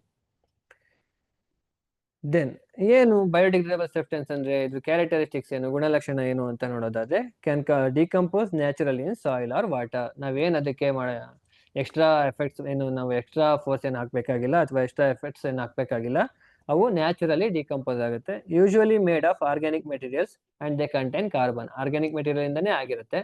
Then decomposition releases nutrients back into the environment. ಅದು decompose ಆದ್ಮೇಲೆ ನಮಗೆ nutrients ನ ಬಿಡುತ್ತೆ ಅಲ್ವಾ ಎನ್ವೈರನ್ಮೆಂಟ್ಗೆ, ಅದರಿಂದ ನಮಗೆ ಯೂಸ್ ಆಗುತ್ತೆ. Then do not cause long term pollution. ಆ ಸದ್ಯಕ್ಕೆ ನಮಗೆ ಪೊಲ್ಯೂಷನ್ ಆಗಿರೋ ತರ ಅನ್ನಿಸ್ಬೋದು, ಆ ಎಲೆಗಳು ಬಿದ್ದಿರೋದು ಅಥವಾ ಪೇಪರ್ ಬಿದ್ದಿರೋದು ಅವೆಲ್ಲವು. ಅದೇನ್ ಲಾಂಗ್ ಟರ್ಮ್ ಪೊಲ್ಯೂಷನ್ ಅಲ್ಲ. ಪ್ಲಾಸ್ಟಿಕ್ ಅಷ್ಟು ಇದು ಲಾಂಗ್ ಟರ್ಮ್ ಪೊಲ್ಯೂಷನ್ ಅಲ್ಲ. ಇದಾದ ನಂತರ ಎಫೆಕ್ಟ್ಸ್ ಆನ್ ಎನ್ವೈರನ್ಮೆಂಟ್. ಏನಾಗುತ್ತೆ ಎನ್ವೈರನ್ಮೆಂಟ್ ಮೇಲೆ ಇದು ಹೇಗೆ ಪ್ರಭಾವ ಬೀರುತ್ತೆ ಅಂತ ನೋಡೋದಾದ್ರೆ, maintain the nutrient cycles, carbon cycle, nitrogen cycle, oxygen cycle ಅಂತ ಬರ್ತವೆ. ಅದನ್ನ ನಾವು ನೆಕ್ಸ್ಟ್ ಕ್ಲಾಸ್ ಅಲ್ಲಿ ನೋಡೋಣ. ಅವನ್ನ ಮೇಂಟೈನ್ ಮಾಡ್ತವೆ. And environmentally safe and sustainable. ಎನ್ವೈರನ್ಮೆಂಟ್ಗೆ ಇದು safe and sustainable. And do not harm living organisms when disposed of properly. ಅವನ್ನ ಪ್ರಾಪರ್ ಆಗಿ ಡಿಸ್ಪೋಸ್ ಮಾಡಿದಾಗ ನಾವು ಅಲ್ಲಿ ಯಾವುದೇ ಲಿವಿಂಗ್ ಆರ್ಗನಿಸಮ್ಸ್ಗೆ ಇದು ಎಫೆಕ್ಟ್ ಆಗೋದಿಲ್ಲ. ದೆನ್ ಪ್ರೋಸೆಸ್ ಹೇಗೆ ಬ್ರೋಕ್ ಡೌನ್ ಆಗ್ತವೆ ಇವು ಅಂತ ನೋಡೋದಾದ್ರೆ, microorganisms to enzymes to convert complex organic matter, then simple molecules, then carbon dioxide ಆಗ್ಬೋದು, ವಾಟರ್ ಆಗ್ಬೋದು ಅಥವಾ ಮಿನರಲ್ಸ್ ಆಗ್ಬೋದು, ಈ ರೀತಿ ಕನ್ವರ್ಟ್ ಆಗಿ ಇವು ಬ್ರೋಕ್ ಡೌನ್ ಆಗುತ್ತೆ. ಅದಾದ ನಂತರ second one non biodegradable substance. Non biodegradable substance ಅಂದ್ರೆ ಬಯೋಡಿಗ್ರೇಡೇಬಲ್ಗೆ opposite. Non biodegradable substance are material that cannot be broken down by natural decomposers. Natural decomposers ಅಂದ್ರೆ ಯಾವುವು? ನಮ್ಮ ಮೈಕ್ರೋ ಆರ್ಗಾನಿಸಮ್ಸ್ ಇದಾವೆ ಅಲ್ವಾ, ಅವನ್ನ ನಾವು ನ್ಯಾಚುರಲ್ ಡಿಕಂಪೋಸರ್ಸ್ ಅಂತ ಕರಿತೀವಿ. ಆ ನ್ಯಾಚುರಲ್ ಡಿಕಂಪೋಸರ್ಸ್ಗೆ ಒಂದು ಎಂತ ನ್ಯಾಚುರಲ್ ಆಗಿ ಮಾಡಕ್ ಆಗ್ಲಿಲ್ಲ, ಅವನ್ನ ಬ್ರೋಕ್ ಡೌನ್ ಮಾಡಕ್ ಆಗ್ಲಿಲ್ಲ ಅಂತ ಅಂದ್ರೆ ನಾವೇನಂತ ಕರಿತೀವಿ? ಅದನ್ನ ನಾನ್ ಬಯೋಡಿಗ್ರೇಡೇಬಲ್ ಸಬ್ಸ್ಟೆನ್ಸ್ ಅಂತ ಕರಿತೀವಿ. ಆ ರೀತಿ ಸಬ್ಸ್ಟೆನ್ಸ್ಗಳನ್ನ they remain in the environment for very long time and sometimes hundreds of years and accumulate as waste. ಕೆಲವೊಂದ್ಸಲ ಅವು ಡಿಗ್ರೇಡೇಬಲ್ ಆಗೋದೇ ಇಲ್ಲ, ಸಾವಿರಾರು ವರ್ಷ, ಲಕ್ಷಾಂತರ ವರ್ಷಗಳು ಅವು ಭೂಮಿ ಮೇಲೆ ಇದ್ದು ಪೊಲ್ಯೂಷನ್ ಕಾಸ್ ಮಾಡೋ ಚಾನ್ಸಸ್ ಇರುತ್ತೆ. ಯಾವೆಲ್ಲ ಆ ರೀತಿ ಮೆಟೀರಿಯಲ್ಸ್ ಇದಾವೆ? ಪ್ಲಾಸ್ಟಿಕ್ ಬಾಟಲ್ಸ್ ಅಥವಾ ಪ್ಲಾಸ್ಟಿಕ್ ಪ್ರಾಡಕ್ಟ್ಸ್ ಏನಿದಾವೋ ಅವೆಲ್ಲವೂ ಕೂಡ, and some metals and synthetic fibres and electronic waste ಮತ್ತೆ ಎಲೆಕ್ಟ್ರಿಕಲ್ ವೇಸ್ಟ್ ಇದಾವಲ್ವಾ, ಇವೆಲ್ಲವೂ ಕೂಡ ನಾನ್ ಬಯೋಡಿಗ್ರೇಡೇಬಲ್ ಸಬ್ಸ್ಟೆನ್ಸ್. ಇವೆಲ್ಲವನ್ನು ಕೂಡ ನಾವು ಇ ವೇಸ್ಟ್ ಅಂತ ಕರಿತೀವಿ. ಇದನ್ನ ನಾವು ಮತ್ತೆ ರೀಯೂಸ್ ಅಥವಾ ರೀಪರ್ಪಸ್ ಮಾಡಿದ್ರೆ ಬೆಟರ್ ಇವೆಲ್ಲವನ್ನು ಕೂಡ. ಅದಾದ ನಂತರ ಕ್ಯಾರೆಕ್ಟರಿಸ್ಟಿಕ್ಸ್, ಇದ್ರ ಗುಣಲಕ್ಷಣಗಳು ಹೇಗಿರುತ್ತಪ್ಪ ಅಂತ ನೋಡೋದಾದ್ರೆ, ಕೆನಾಟ್ ಬಿ ಡಿಕಂಪೋಸ್ಡ್ ಈಸಿಲಿ ಅನ್ನೋದಕ್ಕಿಂತ ಕೆಲವೊಂದನ್ನ ಡಿಕಂಪೋಸ್ ಮಾಡ್ಲಿಕ್ಕೆ ಆಗೋದಿಲ್ಲ ನ್ಯಾಚುರಲ್ ಡಿಕಂಪೋಸರ್ಸ್ಗೆ. Man made or chemically treated. ಇವು ಮ್ಯಾನ್ ಮೇಡ್ ಅಥವಾ ಕೆಮಿಕಲಿ ಟ್ರೀಟೆಡ್ ಆಗಿರ್ತವೆ. ಅದಾದ ನಂತರ persistent in the environment for years. ತುಂಬಾ ವರ್ಷಗಳ ಕಾಲ ಎನ್ವೈರನ್ಮೆಂಟ್ ಅಲ್ಲಿ ಇರುತ್ತೆ. And required artificial recycling or disposal. Artificial ಆಗಿ ನಾವು ಇದನ್ನ ಡಿಸ್ಪೋಸಲ್ ಮಾಡಬೇಕು ಅಥವಾ ರೀಸೈಕಲ್ ಮಾಡಬೇಕು, ಇಲ್ಲ ಅಂದ್ರೆ ಅವು ಹಾಗೆ ನಮ್ಮ ಭೂಮಿಯಲ್ಲಿ ಪೊಲ್ಯೂಷನ್ ಮಾಡ್ತಾ ಭೂಮಿಯಲ್ಲೇ ಉಳ್ಕೊಬಿಡುತ್ತೆ. ಅದಾದ್ಮೇಲೆ ಎಫೆಕ್ಟ್ಸ್ ಮೇಲೆ ಎನ್ವೈರನ್ಮೆಂಟ್ ಮೇಲೆ ಹೇಗೆ ಪರಿಣಾಮ ಬೀರುತ್ತೆ, ಎಫೆಕ್ಟ್ಸ್ ಆನ್ ಎನ್ವೈರನ್ಮೆಂಟ್ ಹೇಗಿದೆ ಅಂತ ನೋಡೋದಾದ್ರೆ, cause land and water pollution. ಅದಾದ ನಂತರ block drainage system, then leading to floods, harm animals if ingested. For example marine life eating plastics. For example marine organisms ಇರ್ತವೆಲ್ವಾ, ಅಲ್ಲೆಲ್ಲ ಈ ಪ್ಲಾಸ್ಟಿಕ್ಗಳು ಹೋದ್ರೆ ಆ ಪ್ಲಾಸ್ಟಿಕ್ಗಳನ್ನ ತಿನ್ಬೋದು. ಮೆರೈನ್ ವರ್ಗೂ ಯಾಕೆ ಹೋಗ್ಬೇಕು? ಇಲ್ಲಿ ನಮ್ಮ ಇವಾಗ ಸಿಟಿಗಳಲ್ಲೆಲ್ಲ ನೋಡಿದ್ರೆ ಆ ಹಸುಗಳೆಲ್ಲ ಪ್ಲಾಸ್ಟಿಕ್ ತಿಂದು ಸತ್ತೋಗಿರ್ತವೆ. ನೀವು ವೆಟರ್ನರಿ ಡಾಕ್ಟರ್ಸ್ನ ಕೇಳಿದ್ರೆ ಅಲ್ಲಿ ನಿಮ್ಗೆ ಅವ್ರು ಲೀಸ್ಟೇ ಕೊಡ್ತಾರೆ ಎಷ್ಟು ಹಸುಗಳು ಆ ರೀತಿ ಸತ್ತಿದಾವೆ ಅಂತ. Then release toxic chemicals when burn. ಇದನ್ನ ಬರ್ನ್ ಮಾಡೋಣ ಅಂದ್ರೆ ಕೆಮಿಕಲ್ಸ್, ಟಾಕ್ಸಿಕ್ ಏರ್ ಅಥವಾ ಗ್ಯಾಸ್ ಪ್ರೊಡ್ಯೂಸ್ ಆಗುತ್ತೆ, ಅಲ್ಲೂ ಕೂಡ ಪೊಲ್ಯೂಷನ್ ಆಗುತ್ತೆ. Then accumulate in soil and water disturbing ecosystem. ನಮ್ಮ ಎಕೋಸಿಸ್ಟಮ್ ನ ಡಿಸ್ಟರ್ಬ್ ಮಾಡಿ ಆ ಸಾಯಿಲ್ ಅಥವಾ ವಾಟರ್ ಪೊಲ್ಯೂಷನ್ ನ ಕೂಡ ಇದು ಮಾಡುತ್ತೆ. ಇದಿಷ್ಟು ಇವತ್ತಿನ ಕ್ಲಾಸಿಂದು. ಇದಾದ ನಂತರ ಇವಾಗ ನಿಮ್ಗೆ ಒಂದು ಲಿಂಕ್ ಹಾಕ್ತಾರೆ ಚಾಟ್ ಬಾಕ್ಸ್ ಅಲ್ಲಿ. ಆ ಚಾಟ್ ಬಾಕ್ಸ್ ಅಲ್ಲಿ ನೀವು ಯೂಶುವಲಿ ನಾರ್ಮಲ್ ಆಗಿ ಹೇಗೆ ಅದನ್ನ ಫಿಲ್ ಮಾಡಿ ಆನ್ಸರ್ಸ್ ಮಾಡ್ತಾ ಇದ್ರೋ ಆ ರೀತಿ ಆನ್ಸರ್ಸ್ ಮಾಡಿ. ಸ್ವಲ್ಪ ಸ್ಪೀಡ್ ಆಗಿದೆ, ಏನ್ ತೊಂದರೆ ಇಲ್ಲ, ಎಲ್ಲ ಈಸಿ ಇದೆ. ಹಾಗಾಗಿ ಸ್ಪೀಡ್ ಆದ್ರೂ ಏನ್ ತೊಂದರೆ ಇಲ್ಲ. ಇದ್ರ ಬಗ್ಗೆ ನೀವು ಇನ್ನೂ ಡೀಪ್ ಆಗಿ ಇನ್ನೂ ಕೆಲವೊಂದು ಪೊಲ್ಯೂಷನ್ಸ್ ಹೇಳ್ದೆ ಅಲ್ವಾ, ಆ ಪೊಲ್ಯೂಷನ್ಸ್ ಬಗ್ಗೆ ಎಲ್ಲ ನೀವು ಇನ್ನ ಸ್ಟಡಿ ಮಾಡಬೇಕಾಗಿರುತ್ತೆ. ಓಕೆನಾ? ಇವಾಗ ಒಂದು ಲಿಂಕ್ ಬರುತ್ತೆ, ಆ ಲಿಂಕ್ ನ ಕ್ಲಿಕ್ ಮಾಡಿ ಆ ಪ್ರೊಸೀಜರ್ ಏನಿದೆ ಅದನ್ನ ಫಾಲೋ ಮಾಡಿ. ಓಕೆ?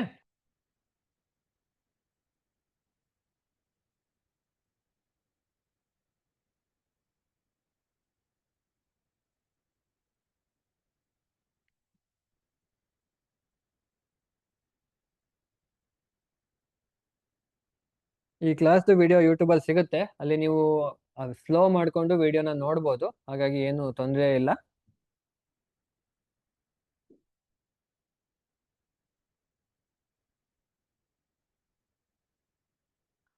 ಲಿಂಕ್ ಸೆಂಡ್ ಆಗಿದೆ, ಆ ಲಿಂಕ್ ಮೇಲೆ ಕ್ಲಿಕ್ ಮಾಡಿ ನೀವು ಇನ್ಫಾರ್ಮೇಶನ್ ಎಲ್ಲ ಹಾಕಿ ಸಬ್ಮಿಟ್ ಮಾಡ್ಬೋದು. ಓಪನ್ ಆಗ್ತಿದ್ಯಾ ಇಲ್ವಾ ಅಂತ ಯಾರಾದ್ರು ಮೆಸೇಜ್ ಹಾಕ್ಬೋದಾ?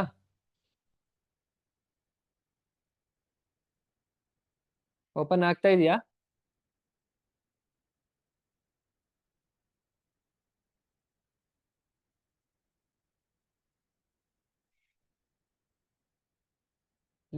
ಲಿಂಕ್ ಓಪನ್ ಆಗ್ತಾ ಇದ್ರೆ ಆಗ್ತಾ ಇದೆ ಅಂತ ಮೆಸೇಜ್ ಹಾಕ್ಬೋದು.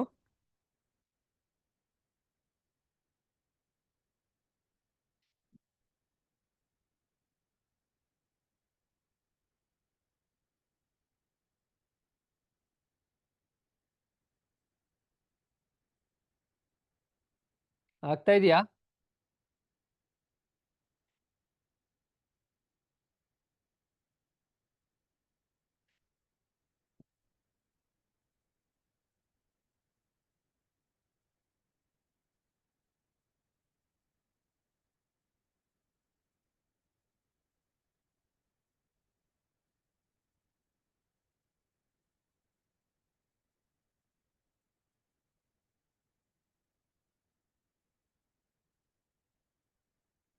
ಲಿಂಕ್ ಓಪನ್ ಆಗ್ತಾ ಇದ್ರೆ ರೆಸ್ಪಾಂಡ್ ಮಾಡಿ.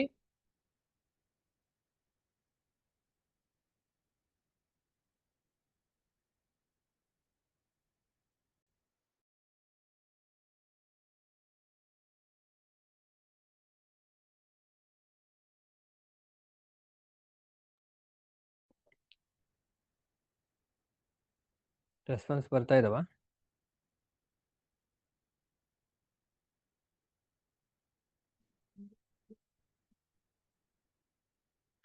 ಚಾಟ್ ಬಾಕ್ಸ್ ಅಲ್ಲಿ ಇರುತ್ತೆ ಲಿಂಕು, ಆ ಲಿಂಕ್ ಮೇಲೆ ಕ್ಲಿಕ್ ಮಾಡಿ ಆಸ್ ಯೂಶುವಲ್ ನೀವು ಹೇಗೆ ಪ್ರೊಸೀಜರ್ ಫಾಲೋ ಮಾಡ್ತಾ ಇದ್ರು ಅದೇ ರೀತಿ ಮಾಡಿ. ಆ ವಾಟ್ಸ್ಆಪ್ ಗ್ರೂಪ್ ಅಲ್ಲೂ ಹಾಕ್ತಾರೆ ಲಿಂಕ್ ನ, ಇಲ್ಲಿ ಓಪನ್ ಆಗ್ಲಿಲ್ಲ ಅಂತ ಏನ್ ತಲೆ ಕೆಡ್ಸ್ಕೋಬೇಡಿ, ಆ ವಾಟ್ಸ್ಆಪ್ ಗ್ರೂಪ್ ಅಲ್ಲಿ ನೀವು ಸಬ್ಮಿಟ್ ಮಾಡಬಹುದು. ಇದಿಷ್ಟು ಇವತ್ತಿನ ಕ್ಲಾಸ್ ಆಗಿತ್ತು. ಕ್ವಶನ್ಸ್ ಬಗ್ಗೆ ಏನಾದ್ರು ನಿಮ್ಗೆ ಡೌಟ್ ಇತ್ತು ಅಂದ್ರೆ ನಾಳೆ ಕ್ಲಾಸ್ ಅಲ್ಲಿ ಅದ್ರ ಆನ್ಸರ್ಗಳನ್ನ ನಾವು ಡಿಸ್ಕಸ್ ಮಾಡೋಣ. ಓಕೆ, ಇದಿಷ್ಟು ಇವತ್ತಿನ ಕ್ಲಾಸ್ ಆಗಿತ್ತು. ಇದೆಲ್ಲ ಅರ್ಥ ಆಗಿದ್ರೆ ಇವತ್ತಿನ ತರಗತಿನ ಇಲ್ಲಿಗೆ ನಿಲ್ಸೋಣ. Thank you.